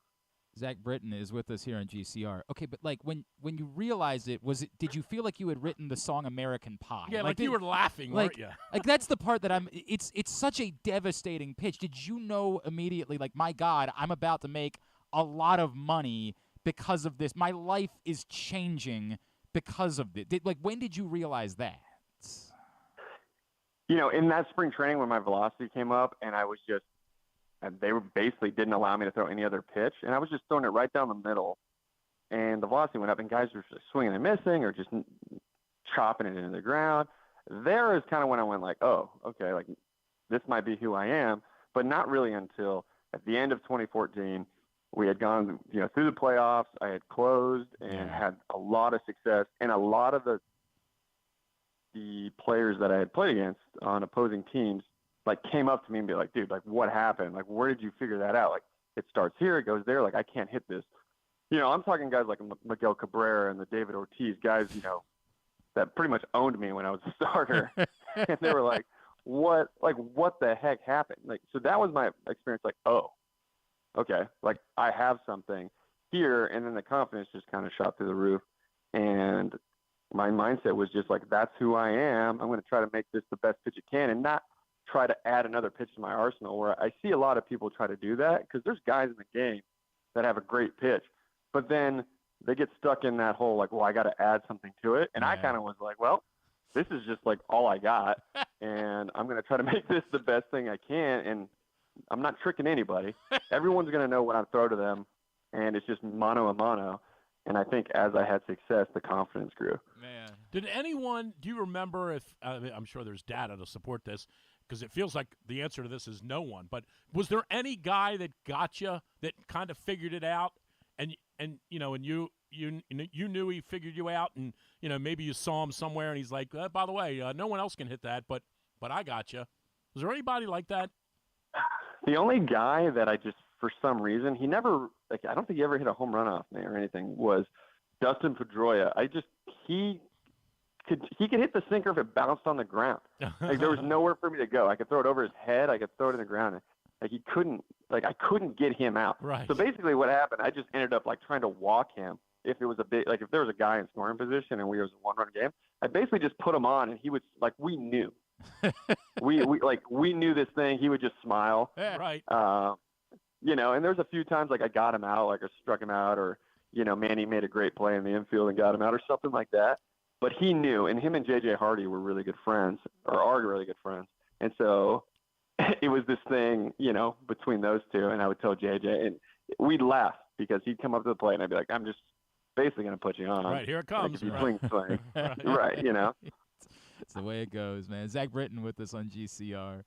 Zach, the relationship that you have managed to maintain with Baltimore fans, and we've seen it since you announced that you were retiring over the last couple of weeks. What is it like? You went to the Yankees, Did you worry at all, like, oh man? And I know it wasn't your call, it wasn't your, but like, did you have any fear of like, oh man, I hope those guys don't hate me? And what has it meant to you that despite that, this city, this fan base, has maintained the love for you despite the fact that you went to the team that, they hate the most? Yeah, when I knew I was going to get traded, and a part of me was like, man, I hope it's out of the AL East, right? Because being drafted out of high school, 18 years old, coming into the Orioles organization, I would say, like, the state of Maryland has just felt like home for me, right? Mm-hmm. I've been all these little towns in Maryland playing in the minors, meeting all these different people. So Maryland always felt home. Even if I was a fly back into Baltimore now, that would feel, like home. And that organization, those people there felt like family. So it was tough when I got traded to New York. Especially coming back, I feel like the first road series was back in Baltimore. But I got a great ovation from the crowd, and that kind of eased my mind a little bit. But it was still tough to come in to to Baltimore and play. I think a lot of the Yankee guys, they would get irritated sometimes. I'd come back and I would talk about, like, the Orioles stuff or the good teams we had, and they'd be like, oh my gosh, turn the page, But well, did you have a when you had the opportunity? I mean, obviously, when you get traded, there's no option. But once you had the option of signing somewhere, I know Mike Messina used to talk about this. At some point, you just sort of separate it, right? And you say, hey, I'm going where's best for me, and if it happens to be these guys giving me the money, I'm going to have to just go do it. Or did you really fight with that, with the whole signing with the Yankees thing? After getting traded there, I had a pretty good experience there with, everyone that I had interacted with. It wasn't the same because with the Yankees, I just knew kind of the front office and the major league people. I didn't have that deep connection like I did with the Orioles. But the Orioles, you know, I knew I wasn't going to sign back there. They weren't going to, you know, they weren't going to offer me like, you know, a contract in free agency. So there really wasn't that option for me. So I just felt like I had I had a good experience with the Yankees. If they, you know, made me the best offer, I was okay going back. And that's just kind of what happened. So it didn't really weigh on me too much. I think if the Orioles were involved in free agency, you know, that would have been a much harder decision. But when they were out, I didn't really have like a place I wanted to go. Like I truly would have just rather played my entire career in Baltimore. That just wasn't going to be the case.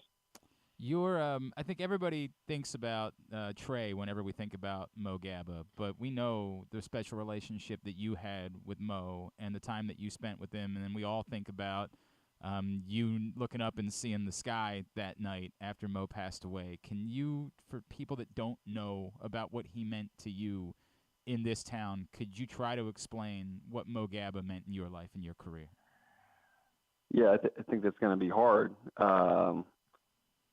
I think with Mo, and the one thing that maybe people out, you know, fans don't get to see as much is, you know, kind of our daily interaction with people like Mo. And it really puts things in perspective. I mean, we're human too, but when you see, and I think most people, if not everybody that interacted with Mo, got this crazy sense of strength from him, but joy, and it really changed your life. Like your first interaction with Mo, like your perspective on everything and all the stuff that he was going through. I know he was close with a lot of guys on the team, so it wasn't just me, but I feel like we were all impacted with, you know, how blessed we are with our opportunity and, you know, the health of our family and our friends.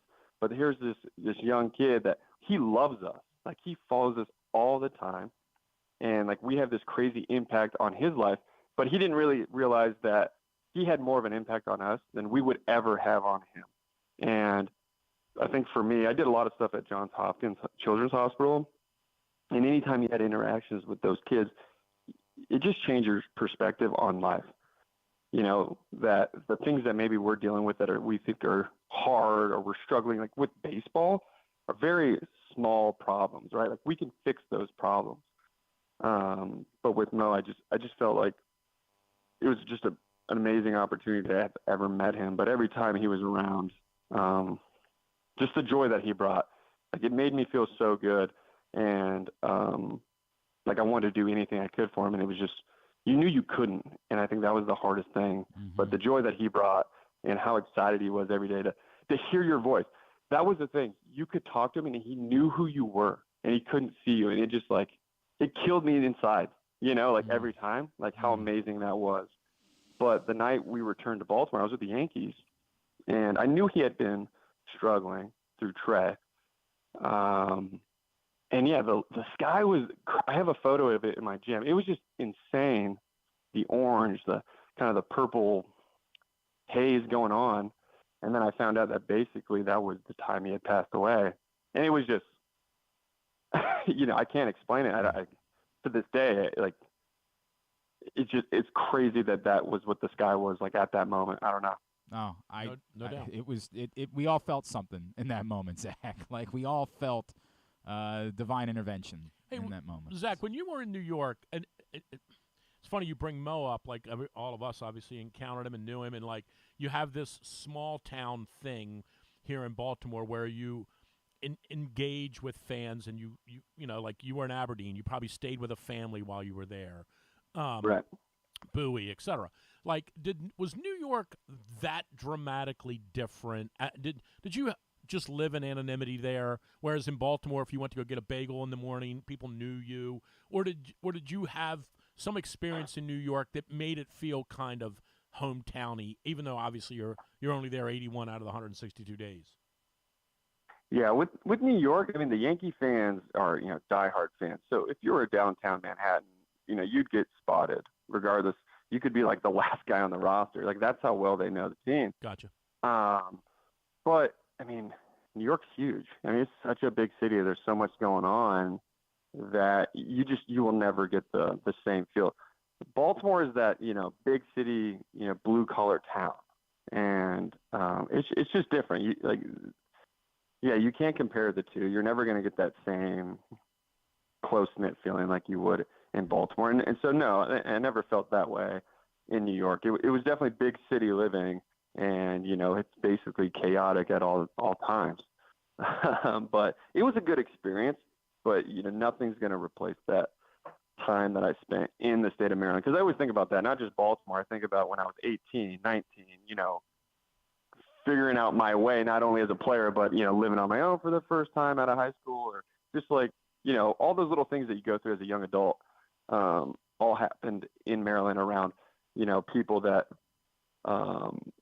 maybe I only saw for like a month or two, like host families, living with them and then moving out and getting promoted to different levels. So I don't think anything will ever replace that feeling that I had in Baltimore. You better ask him about Toronto. Well, I'm not all right, asking chill. We gotta. we only have another minute or two with Zach. I know you've addressed it a million times, so I don't want to rehash that part of it. But how much you do? No, do. Zach, I don't even, because like I know I've heard you talk about it this week. Like there's still no real answer, right? Like yeah. But I do wonder, how much do you think about it? Like how much does every couple of weeks does it like pop into your mind like, dude, what the hell? How did I not get in? How much? Because around here we still think about it constantly, and we love Buck. We adore Buck. You know how we feel about Buck in this town, right? How much does it come up in your mind like, dude, what the hell? How did that happen? I think at first it did in that off season, but as we've gone and I played in playoff games, pitched more in the playoffs, with the Yankees and things like that. I think you forget about it, but in New York, I mean, the media brought every time we we went to the playoffs, it the first day of the media access, first question, right? That was the first question. I'm like, guys, I'm with the Yankees. I've already pitched in the playoffs multiple times after that incident, but that was, that's what they want to talk about. And, I think it might have affected some of my teammates, maybe more than me. Really? Some guys that maybe that was their last chance in the playoffs and maybe they retired or they just never had another chance. I think sometimes it eats at that a little bit more, where I had the opportunity to go and play in the playoffs again, right? But like I said, I don't know the answer. Yeah. But I never say anything bad about Buck, because for me, there's nothing to say that's bad. He was always great to me. He always put me in situations to be successful. And I just think that, he was prepared. That wasn't the situation he had envisioned using me. And so he didn't. And it, unfortunately we didn't win, but if he saves me, right, if Ubaldo gets out of that, he saves me, I come in, we win the game. He's a brilliant move, yep, right? 100%. And Ubaldo was pitching well. A lot of us wanted Ubaldo to start that game, right? He had pitched so well. And the whole thing was we had kind of, man, we had to work really hard to get into that wild card game. I think if you look at the end of how September unfolded, we had a great September to really battle to get into that wild card game. So it wasn't we were blowing everyone away in the standings. I mean, we had to fight and claw, and we just didn't. Their pitching did great, and we just couldn't scrape together the runs. But in my situation, I get it because of what happened after with how the bullpens were used in the playoffs. No one wanted to be Buck, right? No other manager was like, I don't want that backlash. I'm just going to use my best reliever in the fifth inning. Right. And it just so happened to work out. And then the game really made a transition after that. The following years, it became really bullpen heavy. Oh. So I think it just got magnified because it was bad timing. Well, and it was an away game too. If it's a home game, it's totally different, right? If it's a home game, you're probably in there. Throwing. Yeah. Yep.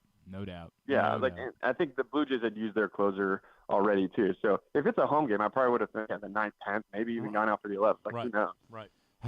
We'll think about it for forever. It doesn't bother Zach. us anymore. We'll think about it forever. All right. Well, hopefully this young crop of guys, they've already gone to the playoffs now, so we're good. Yeah, a lot of excitement, no doubt. No, okay. So these guys are good. Let me knock out the last. Dude, I know we kept you long, but I got to knock out a couple of things before we let you go because they've sat with me for forever. I've never known the CHCK story. I've never known it. How did that happen? Can you give us the thumbnail version of it? Yeah, basically, I hate to blame my parents, but, apparently my whole life they were telling me that my name was spelled with an H, but on my birth certificate it was a K. So fast forward I love it. to basically, to getting drafted by the Orioles. All my stuff legally was with a K, but we just used the H on like the scoreboard and my baseball cards and whatever, like the stuff that wasn't legally binding. When I signed with the Yankees, their attorney was like, "Hold on, why is why do you have a K on your legal thing but an H on like your baseball stuff?" And I was like, I explained to her the story, and she just was like, "Well, do you want to keep it that way?" And my wife, being an attorney, was like, "I think you should just change everything to a K," And so that's what I did. That was it. Okay, that was it. In like your friends still like okay, I think I've asked Buck about it before too. Buck, your brother, I mean, like he did. Like, his is similar too because he uses a K, but his name is Buchanan. So that's what the name is. B-U-C-H, right? That's but so when funny. It's just an absolute disaster. This is your parents' when fault. he texts you though, does he now use a K or does he still use like? Is this your mama called him? I have his name in my phone with an H, and my wife has my name in her phone with an H. That's awesome. That's It's wonderful. a joke. It's just I might as well just go to like ZAK or like just something like ZAQ, right? and Or just just say my Z. name back, or just something so dumb. At this stage. If you had stayed a starter, how many home runs would you have hit in your career?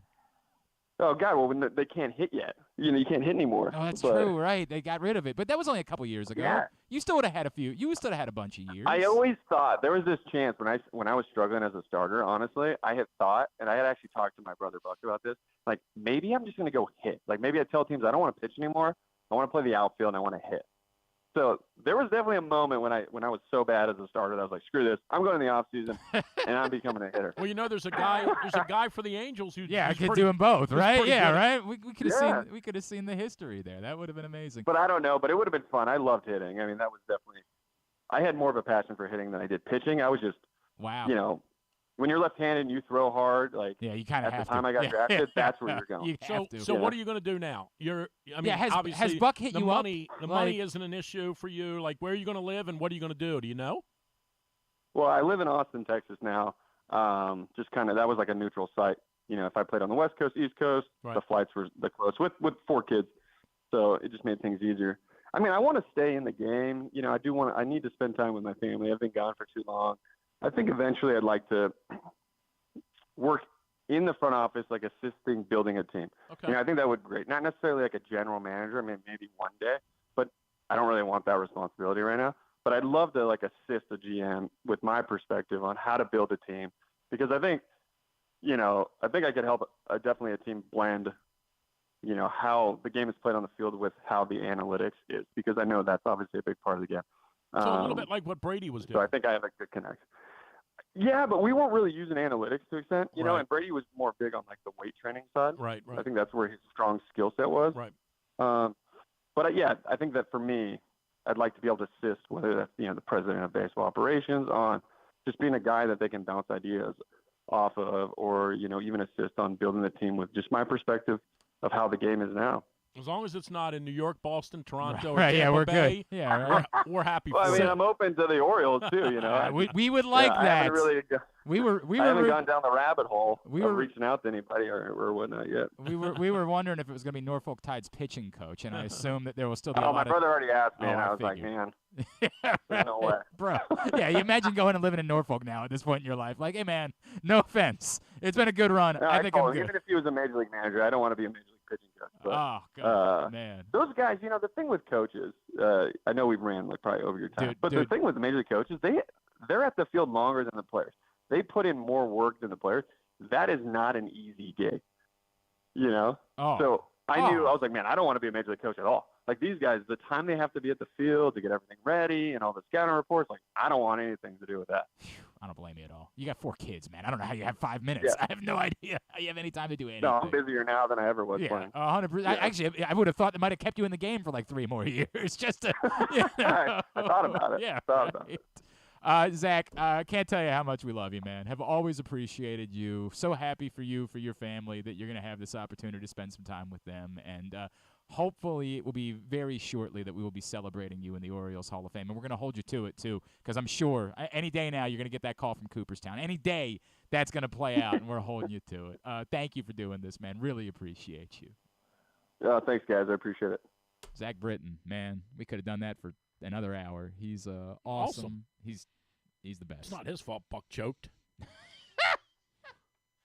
Are we okay with Clark? Can he still come? If he can't, I apologize. It's what it is, man. Sorry, Clark. Zack Britton got going. He just retired from baseball. We had a lot to cover. You can call him now if you need to call him now. We don't have to take a break. We'll take 6 breaks to end the show. We'll be how we end the show. I better today. be getting a check soon. Yeah, check back is what I would say. You check back. And check yourself. I swear. Still need people to get on the raffle. Today's show brought to you by Superbook. Superbook.com. Download the Superbook app. Use the code GlennClark23. When you sign up, you'll receive up to $250 in a same-day first bet match, win or lose, with Superbook.com, and download the Superbook app. As I mentioned yesterday, if you're feeling good about the Ravens, right now they're sitting at plus 335 to win the AFC. They're sitting at plus 800 to win it all. Lamar Jackson plus 550 to win NFL MVP, all available at Superbook. He's plus 550 right now? Yes, correct. What? That's what? I don't know. That's a pretty good. Who else could it be? Jalen Hurts. Patrick Mahomes are the two that are in front of him. Oh, the Miami kid's not in front. Tua's not in front of him? Not. Tua is 5th now. Okay. In MVP odds. Okay. It's going to be Hurts, but probably that's the way it works. The MVP is whoever is the quarterback of the team with the best record. That's how they handle that. Right. All right, we're so late getting to him, and I apologize. It's not our fault, Clark Judge. It's Zack Britton's fault. You can blame him, as we ended up going really long with him this morning. I apologize. He is with Talk of Fame, too. The semifinalists are out. We were just talking about him earlier. He's Clark Judge, and he's back with us here on GCR. Clark, thank you, man. Appreciate you. Drew Forrester's here with me this morning. I don't know if you remember Drew, all those years that you were on with him in the mornings. Appreciate you hanging out with us. I do remember, Drew. Thanks so much for having me on your program. Did you say Patrick Mahomes is one of the leaders for the MVP? He is, believe it or not, second in odds for MVP. Well, I vote on that. Okay. And he's not on my list. If you watch the Kansas City Chiefs for any length this year, he's not at an MVP level. He's Patrick Mahomes, but he's not the Patrick Mahomes of MVP caliber years. He's struggling. They're struggling offensively, and to me, I would say he may not even be in my top 4 or 5, to be honest with you. Okay, so who's your list right now, Clark? Hurts is on it. Certainly Lamar Jackson. Lamar Jackson actually is at the top of my list. Hurts is on it. I think you have to put Tyreek Hill on it. And wide receivers don't get that award. But to me, you have to consider him. You have to. And then you look elsewhere and say, well, what else? I think someone from San Francisco. I covered that team. Is it McCaffrey? Is it Purdy? Is it both? If it's both, it can't be either, because if one's the MVP, how can you have another candidate who's an MVP? But anyway, it's got to be somebody from there. And then look elsewhere. But to me, I look at, I know they're not having a great year, but you can't discount, and I'm not talking about a leader here, but I'm talking about in the top 5. You can't discount what Josh Allen does in Buffalo. They're 6-6. He's asked to do everything. Their defense lost 4 starters. They don't have a running game. He has to be the runner. He has to be the passer. He has to score the touchdowns. Now, he's not going to win it. He's not going to be one of the front runners. You watched that game last week? No, he was the guy that kept him in the game. Yeah, he's the guy that kept him. What you brought up with Tyreek Hill, by the way, this is something that I bang on the table about constantly, Clark. I don't understand why we've just defaulted to quarterback of the best team gets to be MVP. I am so perplexed. And I screamed about it. It's funny you bring up the Bills. I screamed about it the year that Stephon Diggs got there. And I said, hey, we saw the Bills last year without Stephon Diggs. And then we saw them this year with Stephon Diggs. Why are we not allowed to talk about whether maybe Stephon Diggs might actually be the most valuable player in the NFL when they're so different? Why can't we talk about – you bring up Tyreek Hill. I think that's strong. I don't know why we couldn't talk about T.J. Watt. Like, the Steelers' offense is awful. It's atrocious. Yeah, right. And yet they're going to be in the playoffs. Myles Garrett, why can't we talk about him? They are. For two reasons. One, it's a quarterback-driven league, and two, the quarterback touches the ball in every play. That's why. I'm not trying to defend it, but I'll tell you, actually, another guy that I didn't put in that list, and I would put in that list. In fact, I'd put him fairly high. C.J. Stroud. Yeah. He's going to be Offensive Rookie of the Year, but you look at that Houston team, you tell me where the stars are. It's C.J. Stroud. When he was playing without his leading receiver, his leading rusher, they didn't have a starting safety in there. They were missing their kicker. he pulls off the victory. He's not going to win it. But I'm just saying he's a guy that you have to consider. And a couple weeks ago, I asked a GM, do you think it's fair to put him in the conversation? He goes, absolutely. This guy's playing at a level that people in this league 5 or 6 years aren't. He's so far ahead of the curve, it's unimaginable. However, as I said, he's not going to win. He's not up there with the Hurtses and the Lamar Jacksons. I do think at this point right now that Lamar Jackson has got as much momentum as Jalen Hurts because of what Baltimore is doing. Now, let's let this thing play out because the rest of the schedule gets very tough, as you guys know. But we'll just see what happens. I think the irony, too, is the defense is really good in Baltimore, right? Like, you could argue that defense has as much to do with the story as Lamar does at this point. Yeah, no, that's right. That's why I throw C.J. Stroud in there because he's doing it all in Houston. And then we go, he's going to be the offensive rookie of the year. So isn't that enough? It's kind of like T.J. Watt. He's going to be the defensive player of the year. He may or may not be. But isn't that enough? Well, the answer is no. I mean, he's out there most of the time, right? So the answer is no. I mean, Tyreek Hill's on the field most of the time. Well, he's not touching the ball every play. And that's why I think we'll go back to quarterbacks. But I'm with you. I think we've got to look elsewhere. And I remember when Adrian Peterson got that award, I think it was 2012, and I was just getting on the Hall of Fame board at that time, and somebody contacted me, and I said, Adrian Peterson, they said, well, doesn't he have to rush for 2,000 yards? I said, no, you look at that Minnesota team, tell me who else is contributing to that team. I mean, they're going to get in the playoffs. And look what's going on there. He rushed for 2,000 yards that year, and he got it because of that. But if he'd run for 1,900, would he have gotten it? Well, he should have. I don't know that he would have. But I think the reason is, as I said earlier, because what are we talking about all the time? Quarterbacks are throwing for 400, 500 yards, 350. I mean, when we're talking about the Chiefs, talking about Mahomes, when we're talking about the Bills, we're talking about Allen. Okay, I get that. But then it's because they're involved with every play. Hey, Clark, before we get to the Hall of Fame real quick, is there any chance at all this is the end of the road for Belichick this season? Yeah, I think it's unraveled? I think there's a chance. I don't think there's much of one, though. Because two things. One is he's within reach of Don Shula's record of all-time wins. I think that's very important to him. And secondly, I find it hard, and I may be wrong in this, I find it hard to believe that he would walk away from a disaster. Like that's a dumpster fire up there. Is he going to walk away from that and leave it like that so somebody can rebuild it? I don't think he would voluntarily. Now, it may be that Robert Kraft says, listen, we got to make a change here. If that's the case, they're not going to fire him.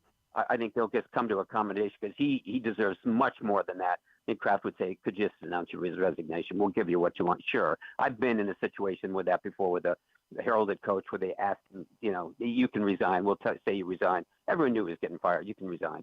But I find it hard to believe that Belichick would voluntarily leave that. And if he did, where is he going to go? He's not going to go to a place that's a rebuild. He's not. You have to go to a place that has a quarterback in place, and it could be a playoff caliber team. People mentioned the Chargers.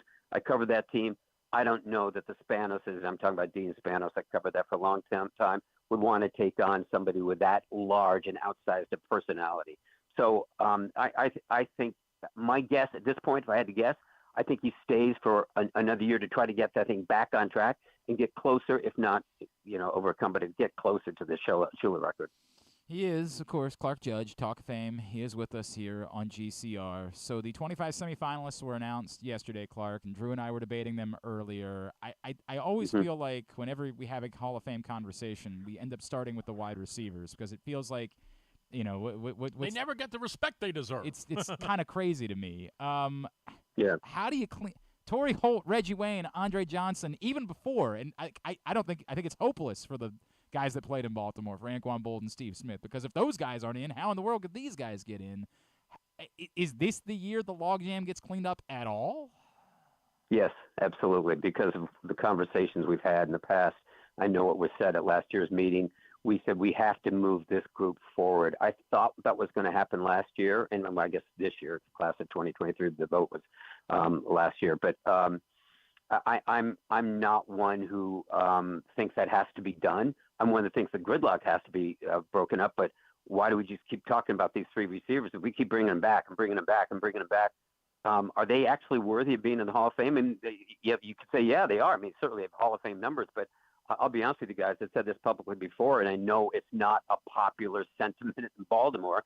But you look at those six receivers. I'll pull out one right now. I'll pull out one that I think is the best, and that's Hines Ward. Hines Ward was a great player. And you look at what he did in terms of numbers, and people say, well, he doesn't really knock me out with some of those numbers. Well, he's in the top 20 for touchdowns, receiving touchdowns, in the top 20 for receptions. He's the only one of those 6 who's in the top 20 of both those categories. Plus, he was a incredibly good and effective blocker. And I know what people in Baltimore and elsewhere would say dirty. Well, he was an effective blocker. But I look beyond the numbers, guys, here. And he was 2-time Super Bowl MVP of a 2-time Super Bowl winner and a Super Bowl MVP. But I look beyond all that and I go, what's more important than numbers is impact. And you have to kind of watch these guys to go, what kind of impact? So Wes Welker had a gazillion catches on the Patriots. What impact did he have? And I look at, Torrey Holt and Reggie Wayne, what was their impact? And was it more so, and they had some, but was it more so than Hines Ward? And I'd say no. I mean, I watched those Steelers for a long time, and you guys saw them too. When they needed a big play, they went to him. He was the guy they went to. It might have been an 8-yard gain. I don't care. I remember a play actually in an AFC Championship game against the Jets. I think there was less than 2 minutes left. It was like a minute and a half or so. Jets were out of timeouts. It was like 3rd and 7 or so. And someone said, what are you going to do? And I said, you run the ball because now you punt it to them, and they have no timeouts. Let's see if they can go the length of the field with Mark Sanchez, I think was the quarterback then. And they did, and they threw it. They threw it to Hines Ward because they knew he'd get the first down. That's the kind of play they always dialed up for him. And that's why I loved watching him, and I watched him throw blocks, sprung people. He was a complete player. He's more than a wide receiver. So that's a long way of going on one, but I know you guys saw Steve Smith. I did too. He had tremendous impact at Carolina and later in his career with Baltimore, but tremendous impact. So I think it's a very difficult thing to sort out because of numbers. We get so involved with the numbers and overcome by them, but there will be a move forward this year. I will guarantee you right now, one of those receivers is going forward. And I would say there's a likelihood, and I'm not saying it's probable, but a possibility and maybe a likelihood at least of 2 going forward because it's wide open this year. You want to tell me who are the locks? Go ahead to tell me who the locks for this year, or the class of 2024. And one of the interesting things about that is, and we were just talking about the baseball a couple weeks ago at my website, I wrote about the Baseball Hall of Fame guys. Your task is much more difficult, I believe, because you don't have automatic discounts for the steroid issue. In baseball, it's kind of easy for me to say, yep, Ramirez, great offensive player, steroids. He didn't get my vote. You don't have that in the NFL. You've got 25 guys. When I look at the list, I think you can make an argument for every single one of them. Now, obviously, they're all not going to get in, but you can definitely go through the list and say, geez, I got 11 guys here that are sort of kind of slam dunks, and I can only pick 5 of them, and you don't have any automatic discounts. There's no, steroids or whatever. It's a tough task. Yeah, it is tough, but I will go in the opposite direction. I look at this list, and I go, they're 2 slam dunks. That's it. I see 2. Okay. Julius Peppers and Antonio Gates. Those are the 2. Gotcha. So now you go, okay, there are 9 returning finalists from last year. The problem is you have to move 5 each year. There's some years where I've looked at and I go, I'm looking at 3. I mean, that I want to move forward. And so we're having looking at 5. I'd say those 2. Jared Allen's probably the next one. Right. A wide receiver, pick them. I'd pick Andre Johnson. Pick one of those guys. You want to pick 2 of them? Pick 2 of them. But that's what it's going to be. And if you pick one, then who's the 5th going to be? It will be one of the top 10 guys from last year. An outside possibility is Patrick Willis. The knock against him is 7 years. He only played 7 years. I saw Patrick Willis. I covered the 49ers, not when he was there. 6 times Pro Bowl, 5-time All-Pro. That's a pretty good resume, and he was a dominant player. He deserves better, but he hasn't been a top 10 guy. So right now I look at this list and I go, Pepper slam dunk. Gates in another year might wait, but you go, okay, you look at the resume. Gates is going in too. I think those 2, they're first-time eligible.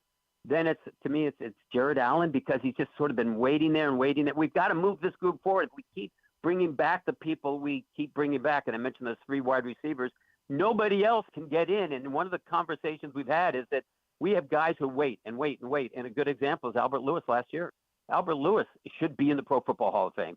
He became a candidate for the first time in his last year of modern era eligibility, his 20th year. How does that happen? Well, because we couldn't get him in. We couldn't get him in the top 15 for whatever reason. He couldn't get in.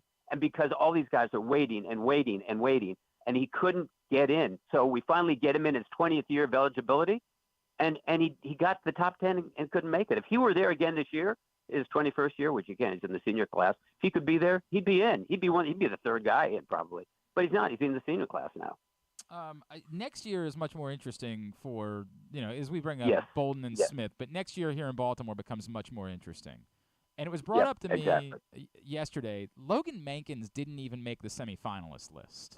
I noticed that. Should we be at all? Richmond Webb didn't make it. Okay. Richmond Webb didn't make it either. So I think a lot of people here have just assumed, and I've never thought that Marshall Yanda was a first-year ballot guy, but I thought he would be definitely in the conversation pretty quickly. Should we be alarmed about his chances based on the fact that, Logan Mankins can't even make the cut to 25? Yeah. I don't know about alarmed. I don't think that's the case, but I don't know. I don't know why Mankins doesn't get more traction. I don't know why Richmond Webb doesn't get more traction. There's a guy that I cover in San Diego, Leslie O'Neill, had 132.5 sacks. That's as many as LT. He's never been a finalist, and he was a semifinalist once, 2018. He just lost his modern era eligibility. 20 years he was a semifinalist once. Why is that happening? I mean, LT was a first ballot Hall of Famer. This guy gets to be a semifinalist once, and I'm not trying to compare the two, but he had as many sacks as LT, and he was a remarkable pass rusher who lost a year and a half to a significant knee injury. But no, I don't think you should. To me, it's, people talk about, I've had people from different areas. Denver was one, Jacksonville's another, saying there's a bias against our team. There's no biases in there, but there are people who get some traction and momentum, sometimes based on championships, sometimes based on stellar performances that most people have witnessed in terms of TV or been there. But I don't think so. Offensive linemen, it's a different game with them. Look at how long it took Tony Baselli to get in. Right. He had to wait 16 years, I think, and it's just because some guys finally got behind him and started pushing him. But I would not worry about that, and I wouldn't worry about what happens to him in the first, second, or third year if that's how long it will last. But, okay. It's a process that eventually takes its time. That's what it's that maybe we should recalibrate. Marshall Yanda's probably going to have a Hall of Fame argument. It's just we shouldn't be expecting it to be immediate necessarily. No, that's right, and that's what I say to these guys all the time. There's so much emphasis on this first ballot Hall of Famer. I understand that, but it should be reserved for the best of the best of the best. And unfortunately, because of some things we've done in the past, that's no longer the case. But to me, the first ballot should be reserved for a guy whose name you simply mention, and you sit down. So when you're from New England, you stand up and you say Tom Brady, sit down. Oh, right. Well, we're going to debate Tom Brady. Why are we Right. debating him? Joe Montana, Jim Brown, John Unitas. Well, not going to debate these guys. Ray Lewis, not. And that's what happened. Ray Lewis, he sat down. But what's happened is that that's no longer the case. I mean, we're letting people in that, there's some individuals who aren't, to me, in my mind, aren't worthy of that. But because we have to put 5 in each year, suddenly you go, wow, how'd this guy make it? And so I've always told people that, just be patient if you can, because when you go to med school and finish last in your class, what do they call you? Doctor. They call you doctor. Yeah, I mean that's. Yeah, I mean that's and so if you have to wait 3 years, so what? But it's become a big deal now. Terrell Owens went berserk because he wasn't a first ballot Hall of Famer. Well, in my mind, he wasn't. It wasn't. There wasn't mind of a lot of people too. I have reasons I'm not going to get into, but those are things that are for discussion in that room, and guys are put on hold, mostly for good reasons that nobody really is aware of, and we shouldn't be talking about publicly because there are things there that you don't really want to air publicly.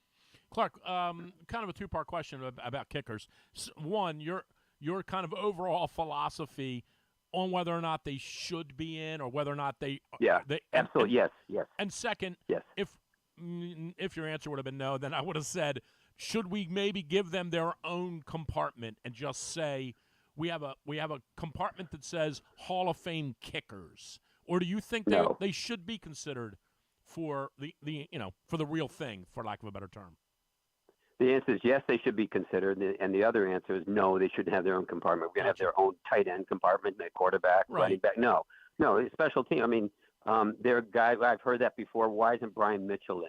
Why isn't Steve Tasker in? Because they play special teams. Well, Yeah, I mean, you've got to be extraordinary. They were extraordinary, but there's something that's got to be remarkable about them. And that came up, actually, when Morton Anderson's name was up for consideration. Gosh, I don't know, in the 2016, something like that.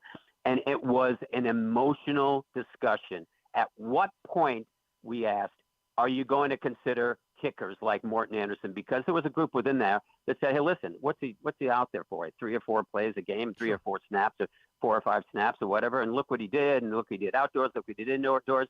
And finally someone said, hey, let's just say what we're doing here. Let's just call it like it is.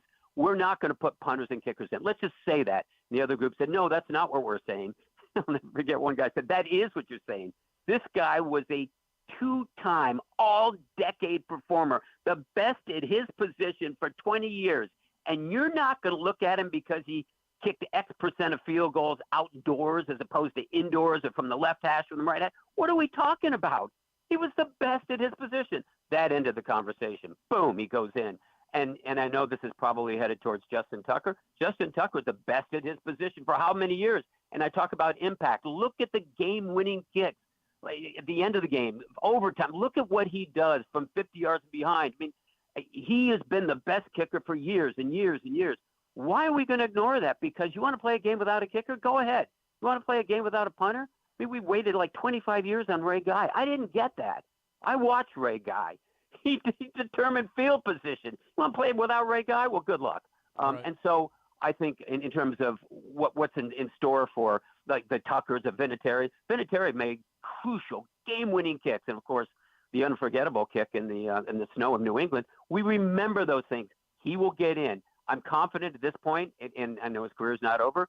Confident at this point, not only will Justin Tucker be in the conversation, that he eventually will get in because he was so dominant and had such an impact for so many years. All right, I know not only did we get to you late, we've kept you long. I got to squeeze in real quick because we brought up Marshall Yonda next year, but next year is also Terrell Suggs. And I feel like there'd be a lot of people in Baltimore that would say, shouldn't Terrell Suggs fit the bill of the guy that you were talking about a second ago, that you stand up and you sit down? But yet Terrell Suggs only had 3 more sacks in his career than Jared Allen did, and he didn't fit that bill. So yeah. Does Terrell Suggs' name ring the way that some of those names that you brought up that don't feel like they need debate, or might he also maybe end up waiting a couple of years? He might. I'm not saying he's going to. He might, because those names I brought up with you resonate with any crowd. Jim Brown, everyone knows who Jim Brown is, right? John Unitas, everyone knows who Unitas is. Any of them. Joe Montana, he's doing ads, and he's not doing ads. Everyone knows who Joe Montana. I mean, those are guys that everyone knows. I would say there are places, maybe go, I don't know, Indianapolis. I'm not picking them on them, but San Diego. I used to work there. You mentioned Terrell Suggs. Yeah. He was with, what was it, Baltimore? Was it? I mean, and so it's much more difficult for someone like that. I'm not trying to denigrate or diminish anything he did. I saw him play for numbers of years. Yep. Absolutely. Is he worthy of it? I mean, Jason Taylor was the first ballot guy. You want to tell me Jason Taylor is better than Terrell Suggs? I don't think he is. But they're both Hall of Fame worthy. He will get in, whether it be a first ballot or not. I can't answer that. It's up to the board, but it will be up for discussion. All right. Remind everybody about Talk of Fame too, Clark. Oh, yeah. TalkOfFame2.com. I'm on there with John Turney, who's an historian, a great historian, and we sort of dissect either Hall of Fame subjects or Hall of Fame worthy players, past, present, and future. But we talk about a lot of issues that are going on now. And also, I've got an Eye Test for Two podcast I do with a Hall of Fame voter named Ira Kaufman from Tampa, and we've had some really good guests. I mean, Mel Blount recently, but both I think are worthy if you're Hall of Fame interested or worth listening to or reading. But thanks for asking. At Clark Judge TOF is how you follow him. Always He's a Hall of appreciate Famer. He is. I agree with that. Clark He's a Hall of Judge is Famer. definitively We're voting first for ballot. you. First ballot. Wait, my first ballot, or do I wait? Do I first ballot wait? I think I'll wait. I think I'm going to wait 20 years. No, first ballot. Clark, appreciate you, man. Thanks for doing this morning. You got it, guys. Thanks. That's Clark Judge with us here on GCR. Yeah, next year's. What do you think about all these morons, by the way, going after Belichick this What do you week? mean? For about what? About just the whole, and not only Belichick, but the Patriots angle. the quarterback. Then Rex Ryan hopped on. Well, I mean, what do you want me to say? Mac Jones stinks. Like No, but I'm saying the whole thing about the only reason they were any good is they played in the AFC East. And it was terrible. You know why the AFC East was terrible? Well, no one said this to Alex Smith. You know why the AFC was terrible? The AFC East was terrible.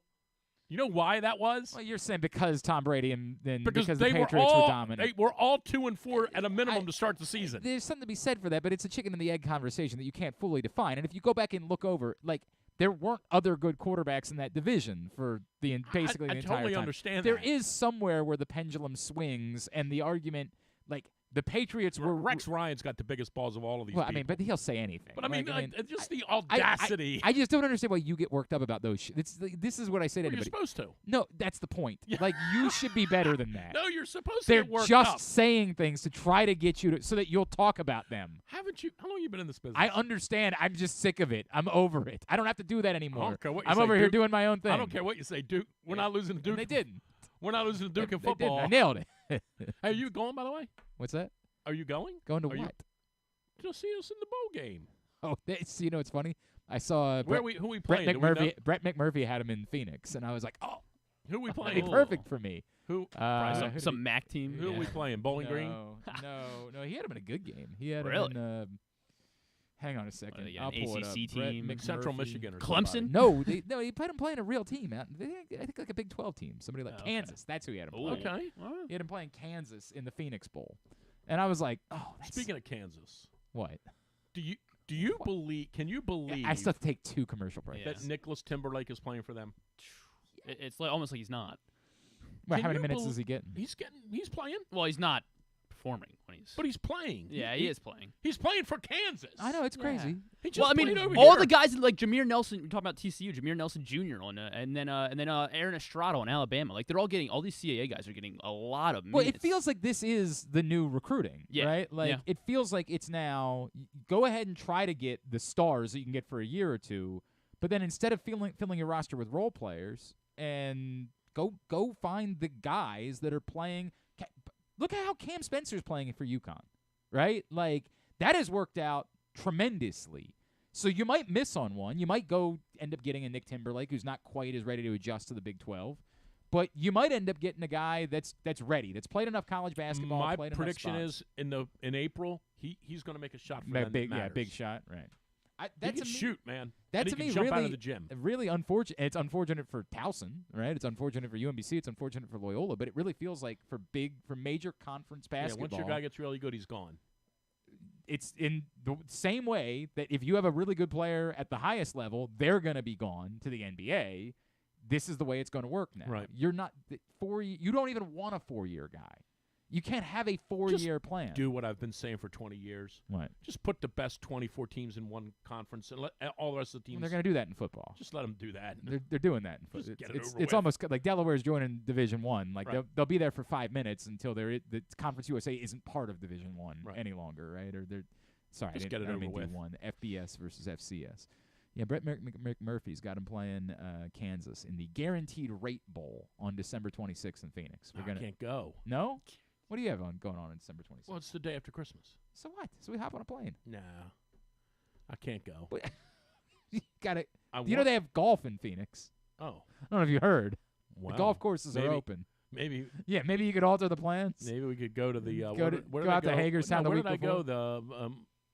Where did I go? It had the Indian themed. There was a resort. We went to it. The Wigwam.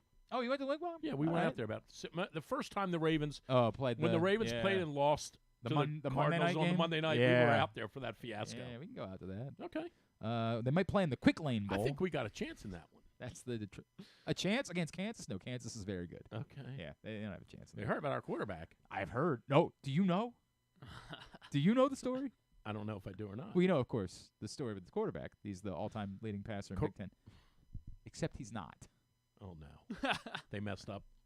You've not heard about this? No, They have somehow kept this very quiet. they messed up the stats. Nobody is talking about this. Maryland did, or the Big Ten did. Big Ten.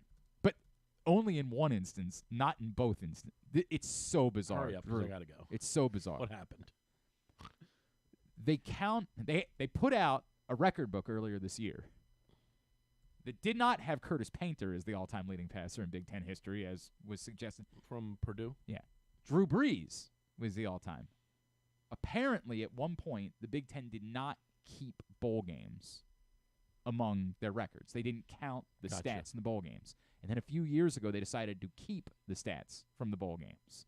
So Taulia Tagovailoa's career passing yards reflect his bowl games. And if you include Drew Brees' bowl games, he's still 500 yards behind Drew Brees. Oh, jeez. So the only way that Taulia Tagovailoa can be the all-time leading passer in the Big Ten is if somehow you create a world where his bowl game stats are allowed to count, but Drew Brees' aren't.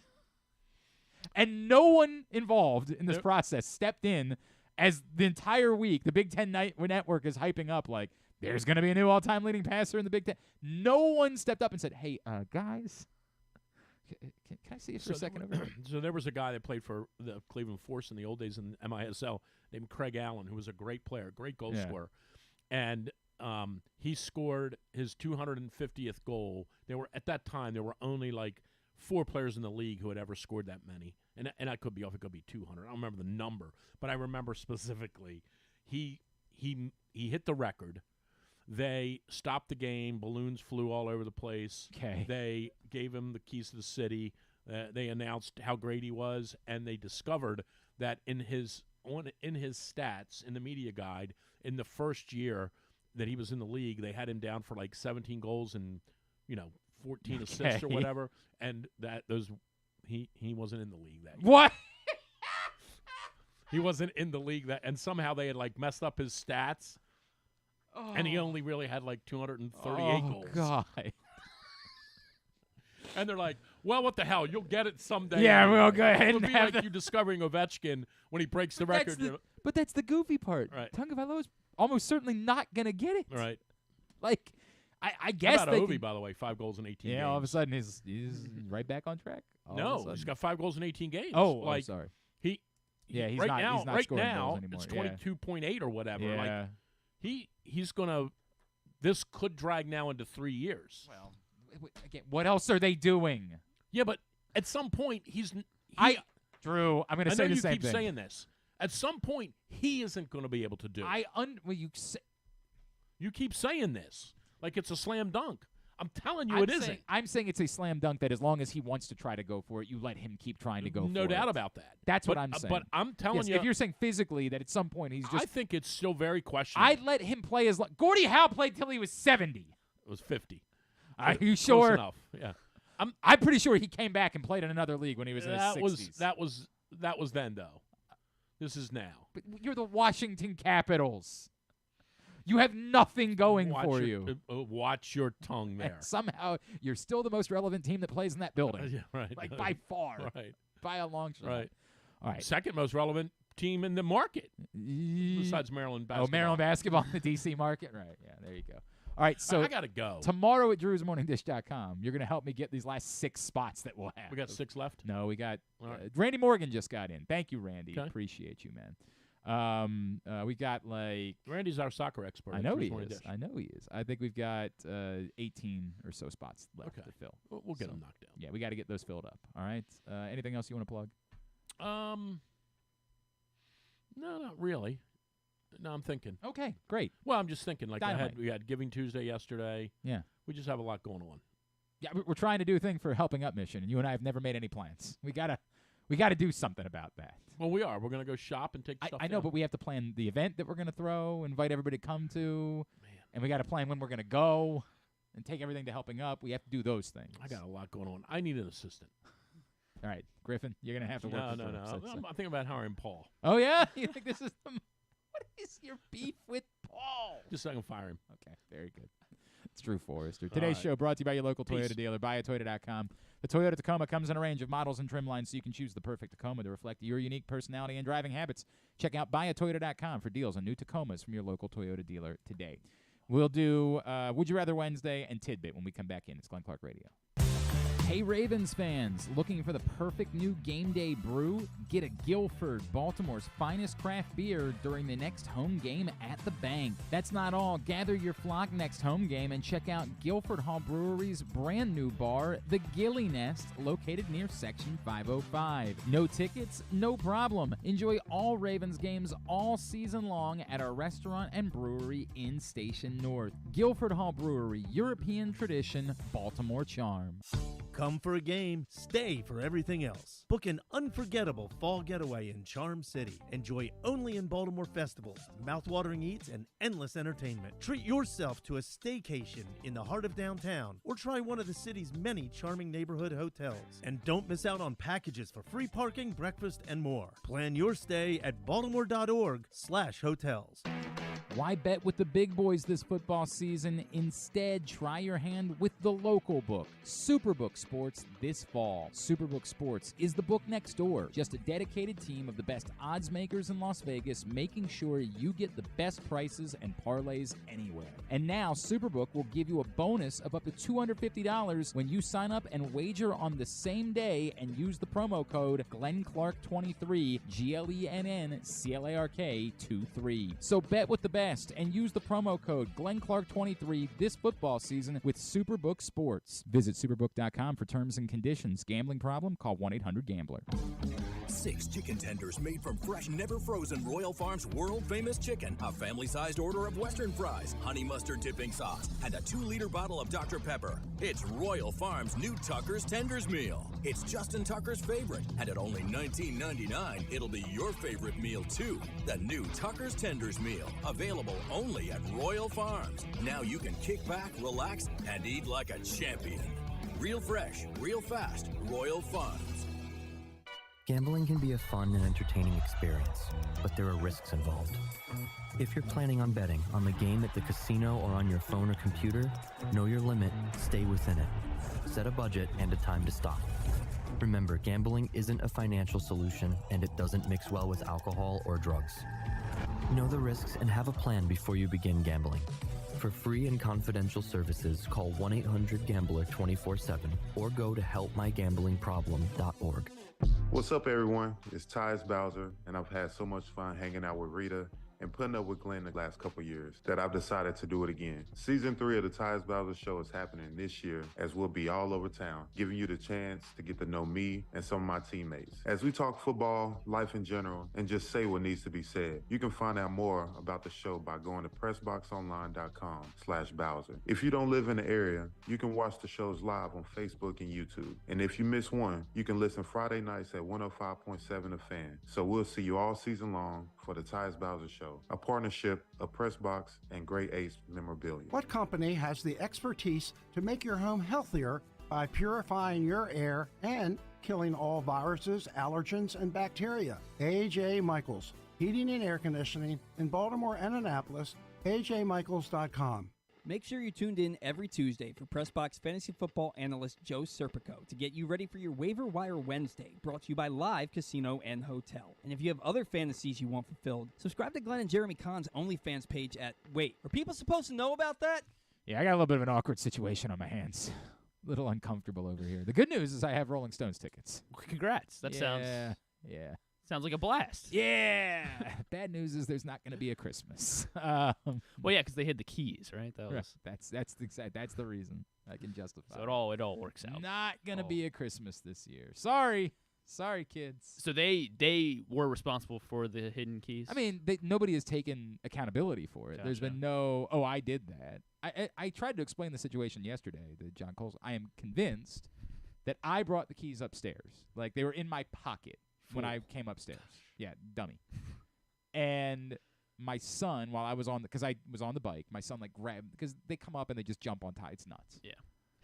And my son grabbed them and didn't even, he wasn't trying to play a trick or anything like that. He just put them down and didn't know where he put them down.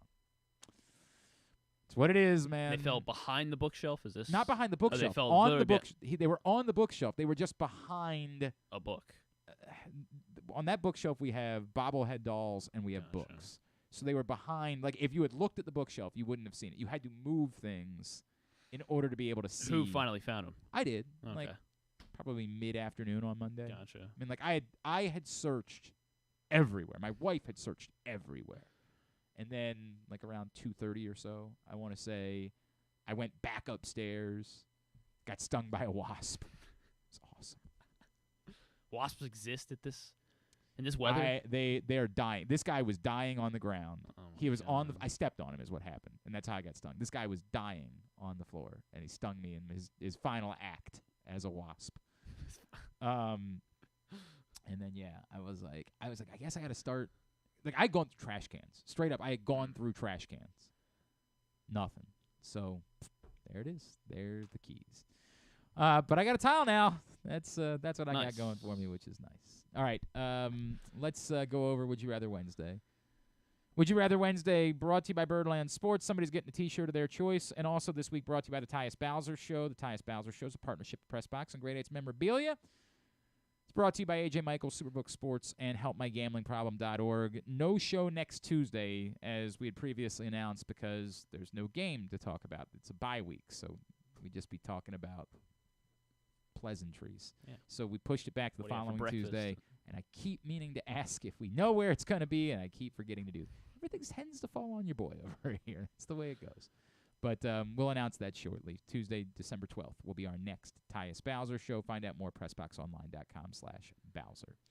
All right, so would you rather number one was Justin Tucker or Mark Andrews? I mean, yeah, I'd rather have Mark Andrews back. I think, like, it's in what we're rolling the dice with I put that in air quotes. We're rolling the dice with Justin Tucker is Yes, what you're that rolling means. the dice. I mean, yeah, I'm gonna roll the dice with the best kicker in NFL history. So yeah, I'll take Mark Andrews Okay, all good. for the playoffs. All good. Please and thank you. There's a real problem with Justin Tucker.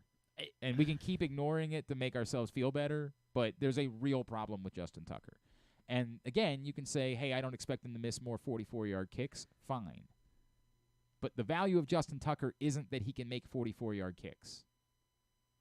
The value of Justin Tucker is that you can count on him to make – but the thing that Drew was talking about earlier, well, all the other misses were from like 58 yards. That's Justin Tucker. Justin Tucker's not valuable because he can make 50-yard kicks. Justin Tucker's valuable because he can do what the kid did in Philadelphia over the weekend.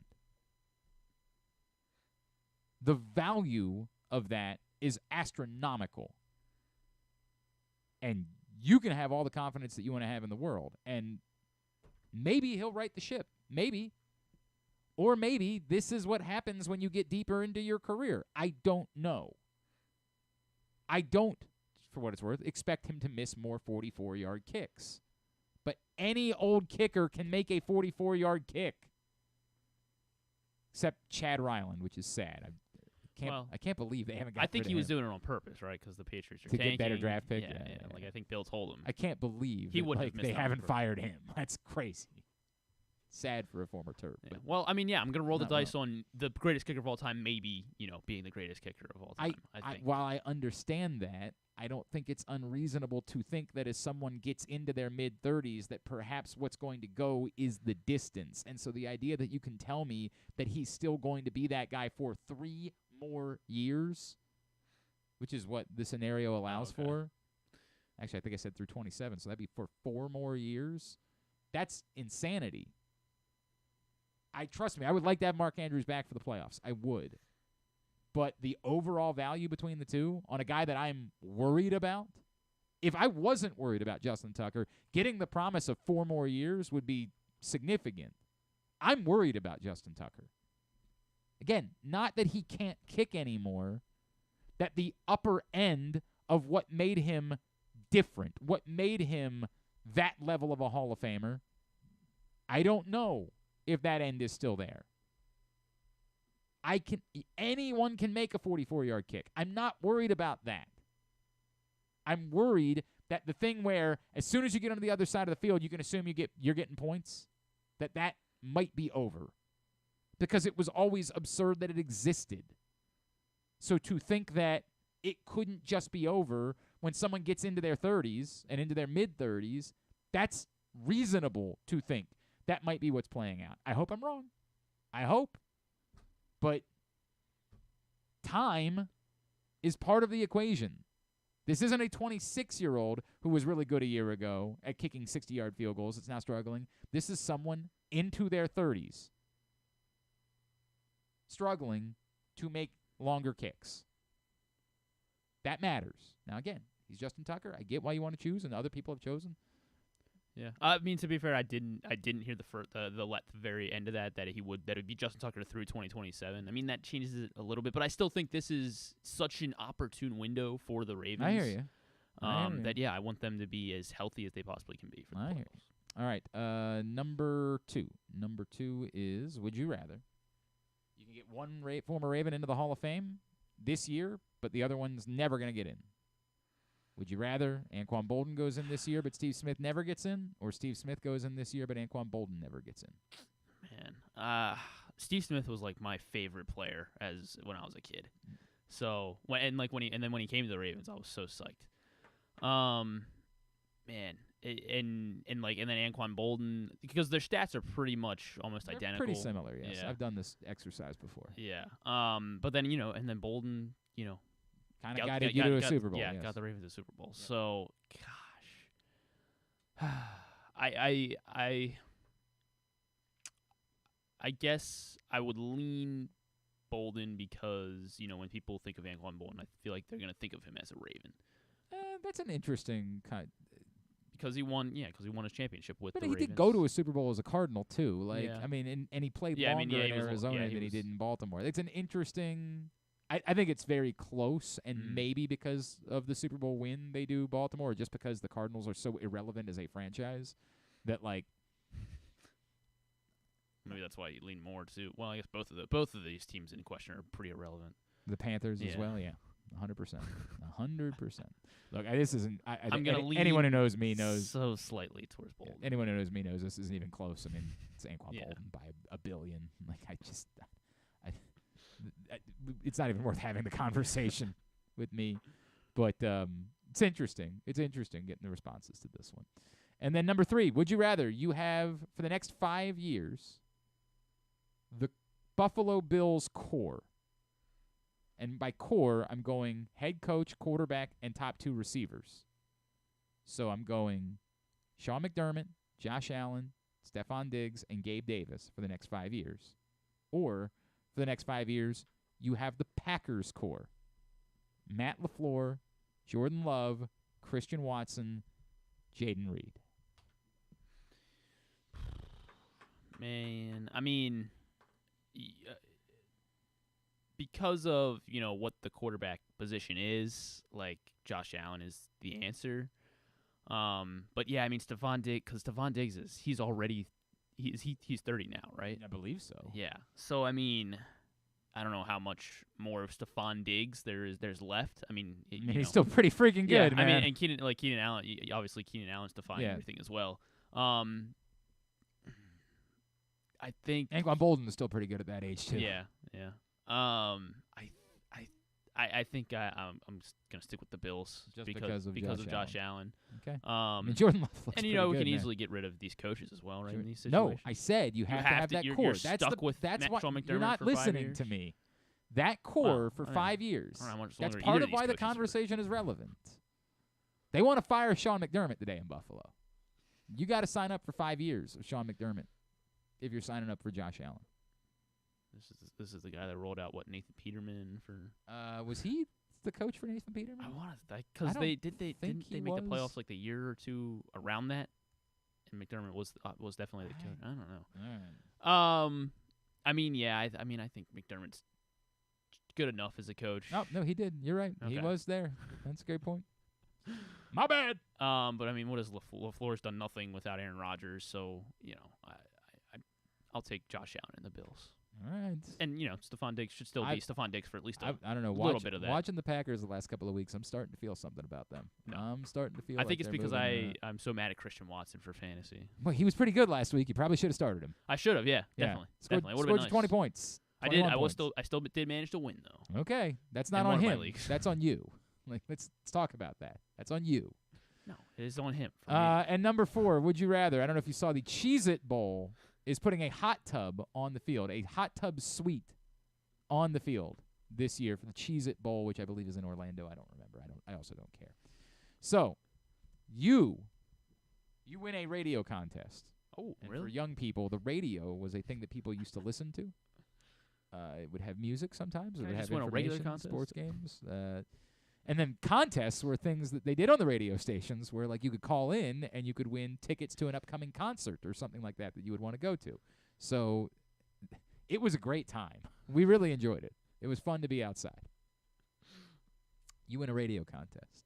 The prize is that you get access to an on-field hot tub for every Ravens home game next season for you and 3 friends. Or you win a radio contest that has no tickets whatsoever, but instead they'll hook you up with your chicken wings for every game that you watch at home next season. Which would you rather? Yeah, I mean, so like at first thought I was like, oh, obviously the hot tub. Mm-hmm. Because, go to the games. Mm-hmm. I do like going to the games. Yes. But then, I mean, this is the thing that I think, I guess you've mentioned all the time is, the field level view of a game, how they would worth it. elevate it to the extent they can. Okay. In order to, but yes, it would. I would guess at that say point you'd it wanna would be in an end zone, It would be probably. comparable to sitting in like the front row. Yeah. I've never sat in the front row. At least think not you in want an to. NFL game. Yeah. I don't think you want to. I still Burger think McFarland's in the way. He Yeah. keeps the booger the mobile. Yeah. And like so like I have to pay for my drinks and food at the stadium, I guess. Yeah, it's just the hot tub taken Okay. care of. Yeah. I mean, that's still pretty cool. And I am a they're hot gonna be tub cutting. man. They're gonna be cutting to you like all the time. Yeah, It's really 100%. just the only You're hot gonna get a tub lot of play on in television. Baltimore. It's a great point. I think I'm gonna go with that. You're gonna Yeah, sit in the hot tub. Hang out The with my only hang out mitigating with factor the for me boys is all week, every week. I love the hot tub. Like, I am a hot tub man. There's few things in life that I enjoy just more than sitting in a hot tub. But no chance in hell. I will just enjoy some wings at home. No problem. Thank you, in fact. You've made my life dramatically better. No chance I am choosing to go to games anymore. That is just not happening. I've really had to think, because the hot tub is like... So it's hot tub for 8 games, or you get wings for all. No, just the 7 home games. Okay. It's just the home games. Okay. Right? 8 or 9, whatever it is. Yeah. All right, very good. Get me your responses at Glenn Clark Radio on Twitter for Would You Rather Wednesday. Someone is winning a T-shirt of their choice from Birdland Sports. Today's show also brought to you by Project Game Day. Of course, obviously no game day this week with the bye, but we'll be back the following Sunday after Ravens-Rams. Join myself, Rita, Femi, KZ, Andrew Stecca, Josh Charles, never know, Trippy, whoever's with us for Project Game Day each week. Come hang out with us. PressBoxOnline.com/game day, brought to you by AJ Michaels, Superbook Sports, and HelpMyGamblingProblem.org. Project Game Day, every game day this season. You can watch it at Facebook.com/PressBoxSports or YouTube.com/PressBoxOnline. We'll get Tidbit and Tubi to wrap it up. It's Glenn Clark Radio. Make the most out of every day in your Toyota RAV4. Available in hybrid or gas-only models. A RAV4 can get you where you want to go in style. Check out buyatoyota.com for deals on new RAV4s from your local Toyota dealer today. The latest edition of Press Box is available now. On the cover, Todd Karpovich profiles the Orioles survivors, Anthony Santander, Austin Hayes, Cedric Mullins, and Ryan Mountcastle, who all came from the previous regime but stuck through tough times to be key pieces in guiding the franchise back to prominence. Also inside, we remember the iconic Brooks Robinson with tributes from Jim Henneman and myself, Stan the Fan Charles, and a trip down memory lane to remember the most significant moments of his career. Plus, we meet players from college basketball programs around the state. Pressbox is available for free at over 500 area locations, including 60 Royal Farm stores, and you can always find the entire edition, as well as the best daily coverage of the Orioles, Ravens, and Terps at PressBoxOnline.com. Visit Harford County. Gear up for the holidays by supporting local with Small Business Saturday on November 25th. Take in the dazzling sights of the season with a Ladue Christmas at Ladue Topiary Gardens. Enjoy holiday lights, sing along to holiday songs, reserve a carriage ride, and sit on Santa's lap in Bel Air's Winter Wonderland, happening every Saturday from November 25th until December 16th. Nothing sparks that holiday joy quite like a festive parade. Head to visitharford.com and click on Events to see the full list of parades and so much more. In Maryland, you're welcome. Gambling can be a fun and entertaining experience, but there are risks involved. If you're planning on betting on the game at the casino or on your phone or computer, know your limit, stay within it. Set a budget and a time to stop. Remember, gambling isn't a financial solution, and it doesn't mix well with alcohol or drugs. Know the risks and have a plan before you begin gambling. For free and confidential services, call 1-800-GAMBLER 24/7 or go to helpmygamblingproblem.org. There's so much focus on sports betting these days, but I want to talk about an area that nobody wants to gamble on, where you choose to go out and spend your hard-earned dollars to eat. The Costas Inn is no gamble at all. The quality on their menu is outstanding, and the value is off the charts with a great and varied list of specials Monday through Friday. And the staples of the menu, whether it's salads, burgers, fish, they're all fantastic. And I haven't even mentioned the crabs or crab cakes yet. So check out the menu for yourself at CostasInn.com. When choosing a place to dine, never gamble on the food you put in your belly. The Costas Inn at 4100 North Point Boulevard, or call 410-477-1975 for reservations and your steamed crab orders. 6 chicken tenders made from fresh, never frozen Royal Farms world-famous chicken, a family-sized order of Western fries, honey mustard dipping sauce, and a 2-liter bottle of Dr. Pepper. It's Royal Farms' new Tucker's Tenders Meal. It's Justin Tucker's favorite, and at only $19.99, it'll be your favorite meal, too. The new Tucker's Tenders Meal, available only at Royal Farms. Now you can kick back, relax, and eat like a champion. Real fresh, real fast, Royal Farms. Come for a game, stay for everything else. Book an unforgettable fall getaway in Charm City. Enjoy only in Baltimore festivals, mouthwatering eats, and endless entertainment. Treat yourself to a staycation in the heart of downtown, or try one of the city's many charming neighborhood hotels. And don't miss out on packages for free parking, breakfast, and more. Plan your stay at baltimore.org/hotels. Don't forget about Project Game Day after every Ravens game this season. It's kind of like this show, except Rita's also there, so I actually think it's pretty good. But hey, you're already here now, so why don't you go ahead and keep listening to GCR? Did you believe that? Our own Leah Lancaster doesn't. She's like, I want to get in the raffle, but I don't have any of the Venmo. I'm like, what world are we living in? What's going on here? Staying off the grid. 18 spots left as of right now. 18 spots left in the raffle. Need you to get in. As I would like to close that up today. Please, let's get that done so I can move on, because I'm going to beg you about other things. What do you got over there? What's going on? But you stood there like you wanted to show me something. No, really. I like that shirt. That's a nice shirt. What is that shirt from? What is that? Oh, okay. I thought it was related to us somehow. I thought it was like that other one that you gave to me. I like that one. That was a nice shirt. All right, let's get a tidbit. Tidbit is brought to you today by, this one's brought to you by Superbook Sports.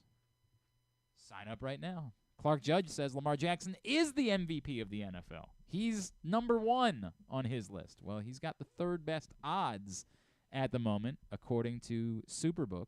So if you think Clark Judge is right, then maybe you go get in right now, because you get him at 5.5 to 1.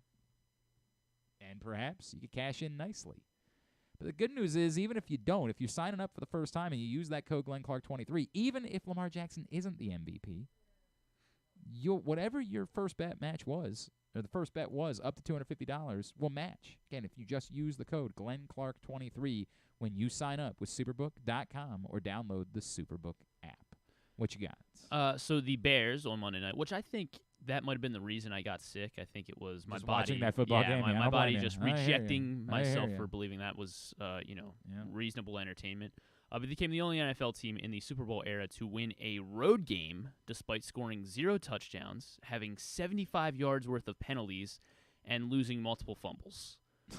They became the first team to win a game. Teams had been a combined 0 for 46. Win a game.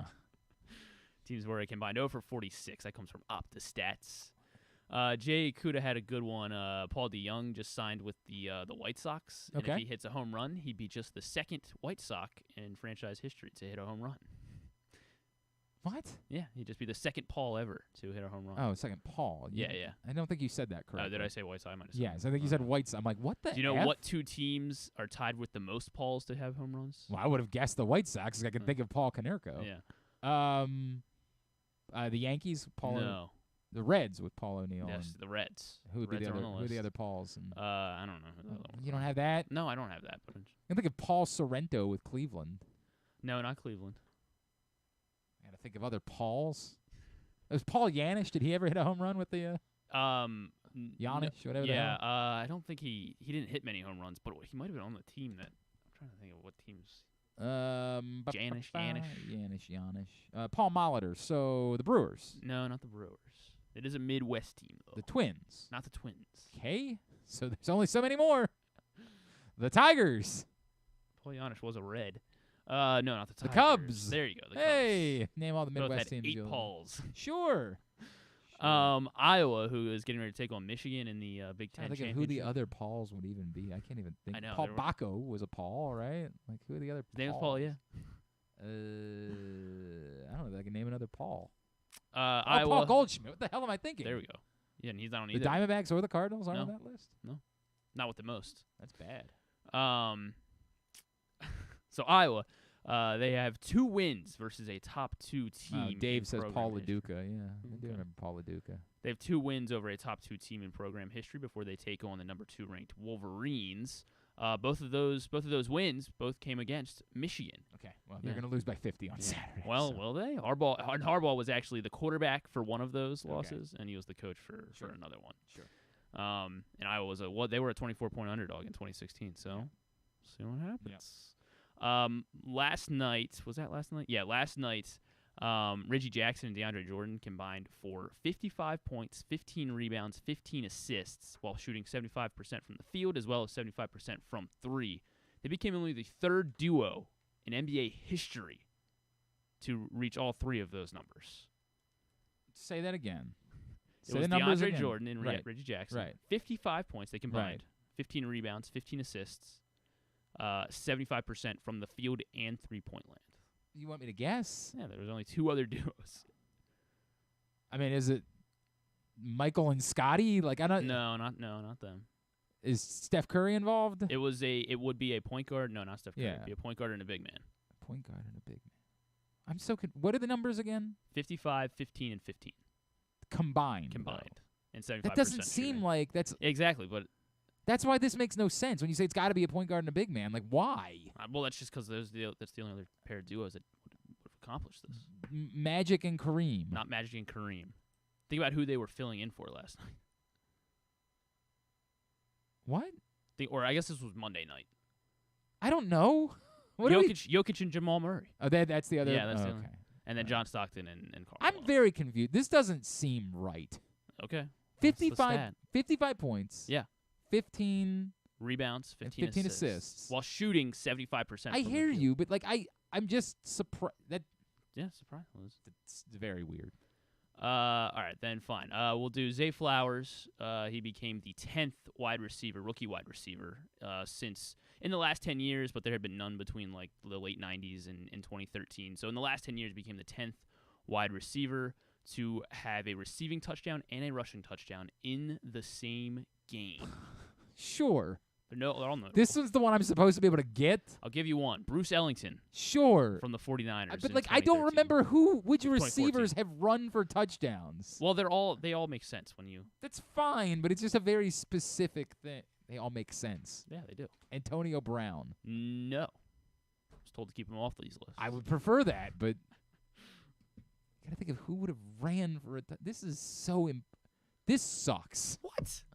Tyreek Hill. Correct. Well done. Yeah.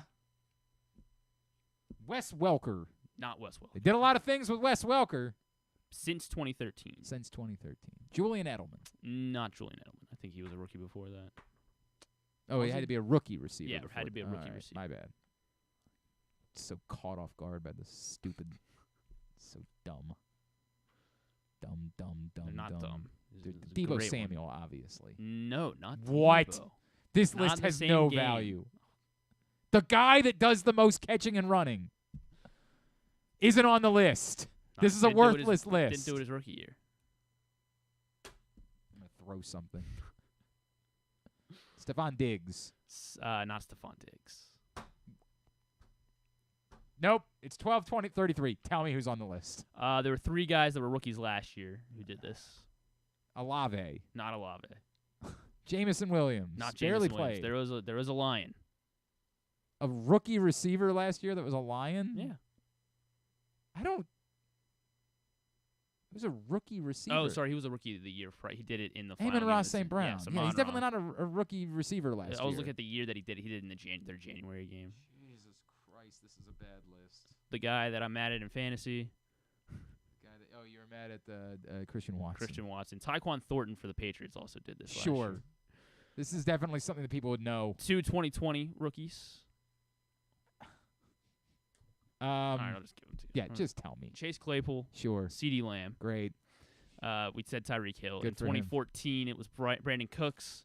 And then in 2013, Cordero Patterson. This is the okay, that's the only other one on the list that makes any amount of sense. When you say they all make sense, Chase Claypool makes no sense. Yes, Stop. he does. Claypool's rookie year was... He was fine. Ridiculous. It wasn't ridiculous. His rookie year was ridiculous. He wasn't ridiculous. The way he was scoring touchdowns. Yeah, that part might be true. But to make it seem like that I would somehow know that definitely meant that he ran for a touchdown in a game is dumb. All right. It's a dumb... Now, like, maybe all time? Like, who has the most combined? I don't know. Players. You want to do another one? No. I got to redeem myself now. 1240 or whatever it is. We got to go. Players with 11 sacks in each of their first 3 NFL seasons. Micah Parsons joined this list. There are 3 players with 11 sacks in each of their first 3 seasons. It's a much better one. I don't know why you led with that other stupid thing. Because I like having multiple. I like having a lot of answers. This is stupid. Micah Parsons and this guy and this guy. Each of their first 3 seasons. T.J. Watt. Not T.J. Watt. Did he get hurt? Am I missing something? Did he? Genuinely confused by that. I'll try Reggie White. Reggie White is on this list. Has a lot of sacks. Seems like a good choice. Strahan didn't start until later. Like I think he got off to a slow start to his career. Yeah, Strahan not on the list. No. There's one more. It's not Myles Garrett because he got suspended. TJ had 7 sacks his rookie year. What a bum. Yeah, really. That guy sucks. You said Myles Garrett, not Myles Garrett. Neither of the Boses. Neither of the Boses. Dwight Freeney. Dwight Freeney Hey, is we were the just third talking one about on this him. list. Yes, All right. Micah, Freeney, and Reggie White is your list. All right, very good. Very good. That was way better. My God, that was way better than the other one. That was Star that one. Come back to it in a year. Jesus Christ. Tubular at 1 o'clock is brought to you by the print issue of Press Box. Just a couple of weeks left to get this print issue of Press Box, your neighborhood Royal Farms, any of the hundreds of locations around town. Great cover story from Todd Karpovich. A lot of college basketball. Brooks Robinson tributes. Go get it today. A lot of college hoops teams in action tonight, including the Maryland women. We didn't even talk about the Maryland. Nobody was able to watch it. So what were we? They were better than they had been, but They did what they were supposed to do. Ryder's awful. I don't know what else there is to say. They get Indiana on Friday night. That'll be the next time we can judge Maryland basketball. Tonight, the Maryland women take on Niagara, 7 o'clock on Big Ten Network Plus. ESPN Plus from Morgan High Point at 7, Loyola Columbia at 7, and VMI Navy at 7. Big Ten hoops tonight. Central Michigan, Ohio State at 7, and North Florida, Iowa at 9 on Big Ten Network. ACC SEC thing continues tonight. ESPN's got It's a challenge. Sure. Tennessee, North Carolina at 7:15. Duke, Arkansas at 9:15. That should be good. ESPN2, Texas A&M, Virginia at 7:15. Virginia Tech, Auburn at 9:15. ESPNU, Florida, Wake Forest at 7:15. Of course, the 7:15 is because this is their Jimmy V thing, and so they're re-showing the Jimmy V speech, the "Don't Give Up, Don't Ever Give Up" speech. They show that at 7 o'clock on all the ESPN networks. Georgia, Florida State, 9:15 on ACC Network. Boston College, Vanderbilt, 9:15 on SEC Network. St. Joe's, Villanova at 6:30 on Fox Sports 1. I did not know they were doing like a weird bit with the Big Five this year. Oh, it's like a bracket or yeah, but it's not even kind of, but like it's weird because they did invite Drexel in. They let Drexel Drexel. It's the Big Five, but now there's 6 teams. They let Drexel be a part of it, and they're gonna play like they're an gonna event. relegate they're gonna relegate the loser. I don't think so. I don't think that's what they're gonna do. They They're gonna play an event, but I'm not really sure how it all works. And Yeah. like whatever. I guess they're gonna crown a champion of the Big Five in the big arena over the weekend. It's a whole thing. Wizards Magic tonight at 7 on Monumental. Clippers Kings at 10 on NBA TV. Monumental 2 for Capitals Kings at 10:30. TNT Red Wings Rangers at 7:30. TBS for AEW Dynamite at 8. Anything non-sports wise? Patrick Stewart will be on Colbert tonight. Okay. After Survivor, of course, on CBS. Sure. Eddie, of course. Eddie Murphy will be on Kimmel tonight. He's got promoting that holiday movie. Yes, Candy Cane Lane. Sure. With I'll Tracy watch Ellis, it. Don't Tracy get me Ellis wrong. Ross, I'll Jillian watch Bell. it. but it's going to be terrible. That comes out on Friday, I think. With the 12 Days of Christmas, they come to life. Sure. With Eddie Murphy, it's going to be great. I already told you I'm going to watch it. Christmas in Rockefeller special is on NBC at 8 lighting o'clock. the tree. Yes, the tree lighting, followed by Christmas in Graceland. They're also lighting the national the one that in D.C. that blew down. Oh, really? So the national Christmas tree fell over last night. Oh, man. The wind knocked it down. Man. Yeah, not great. Not a great sign. And on Hulu, the Artful Dodgers series premiere. This is based on Charles Dickens' Oliver Twist. And Jack Dawkins, the surgeon guy, he's the Artful Dodger. I know about it. Yeah. Yes, that is on Hulu. It looks pretty good. I don't know. I don't recognize any of the actors, but okay, looks well done. The quarterfinals are set in the NBA's goofy in-season tournament. Oh boy, here we go. Hang on, I've got to see who's. I already forgot. I know I have. Got to see who's still alive New here. Orleans, I think. In the Western Conference, the Lakers are the 1 seed, so Kevin Carver is alive. The Suns are the 4 seeds, so Chris Vaxakis is still alive. The Kings, Andrew Stecca was excited when he got the Kings. Wow. And the Kings are the 2 seed. Andrew Stecca is alive. So the top 8 teams of the league. Yeah, 8 in the whatever. Or whatever not it in the is. league, in this goofy, these games count, but the other ones don't pod.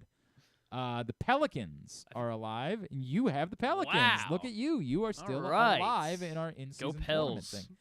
The Bucks are the 1 seed in the East, and Aaron Corcoran, Aaron from Bel Air, got that one, so he's still alive.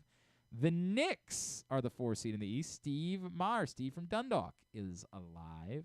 The Pacers are the 2 seed in the East. Your boy, PFF Sean, is still alive. Pacers are a good team. And the Celtics are the 3 seed in the East, so Mike Patrick is still alive. All right, there you go. All right. So those are the I'm 8. alive. Unfortunately, Simon Habdamarian, Ben Graver, Randy Morgan, Nick Kelly, Matthew Barr, Brian Granick, Stan the Fan, you are all out. Darn. It was good to be at about the numbers 12, 13, 14, and 15 all have a team still alive in this. So how about that? How about Go that? It was good to be Pelicans. right in the middle. Get my Zion jersey. When do they do these things? They do these on Monday and Tuesday, apparently. Why would they do it on Monday? There's a football game on Monday. What is wrong with these leagues? Nobody's going to watch. But then the semifinals are like in Vegas. The and they're a big semifinals are on the event. 7th, whatever date that is. I don't know. Next Thursday, I guess. Again! Thursday, Saturday. Football! What are you doing? Just Maybe if they played them at like 2 encouraging p.m. everybody if they played to at not like watch 2 it. p.m. or That something. might work, except they're in Vegas, so that would be 11 a.m. I don't think you're they're going to do it that 3 way. p.m. All right. Mercifully, we've come to the end. Thanks to Drew, I guess. Thanks very much to Zack Britton. He was amazing. I mean, really, that was incredible. And also to Clark Judge. We'll get all of it up in the greatest hits section of the Oh my God, it's so good. tab at glennclarkradio.com. And we come off of that today with picks tomorrow. Okay. Big week. Big week. I'll be with you 6 to 9 tonight on 105.7 The Fan. Come hang out with me there. Thanks to everybody at PressBox, all of our great sponsors and partners, including Live Casino and Hotel, Mother's North Grill, A.J. Michaels, Guilford Hall Brewery, Royal Farms, Costa Sin, Superbook Sports, Hartford County, your local Toyota dealer, buyatoyota.com. Thanks to Griffin at Griffin_Bass. Follow us, Twitter, Instagram, TikTok, at Glenn Clark Radio. Have a great Wednesday evening. Go Morgan Hoops. Go Maryland Women. Go Navy Hoops. Go Loyola Hoops. Duke sucks.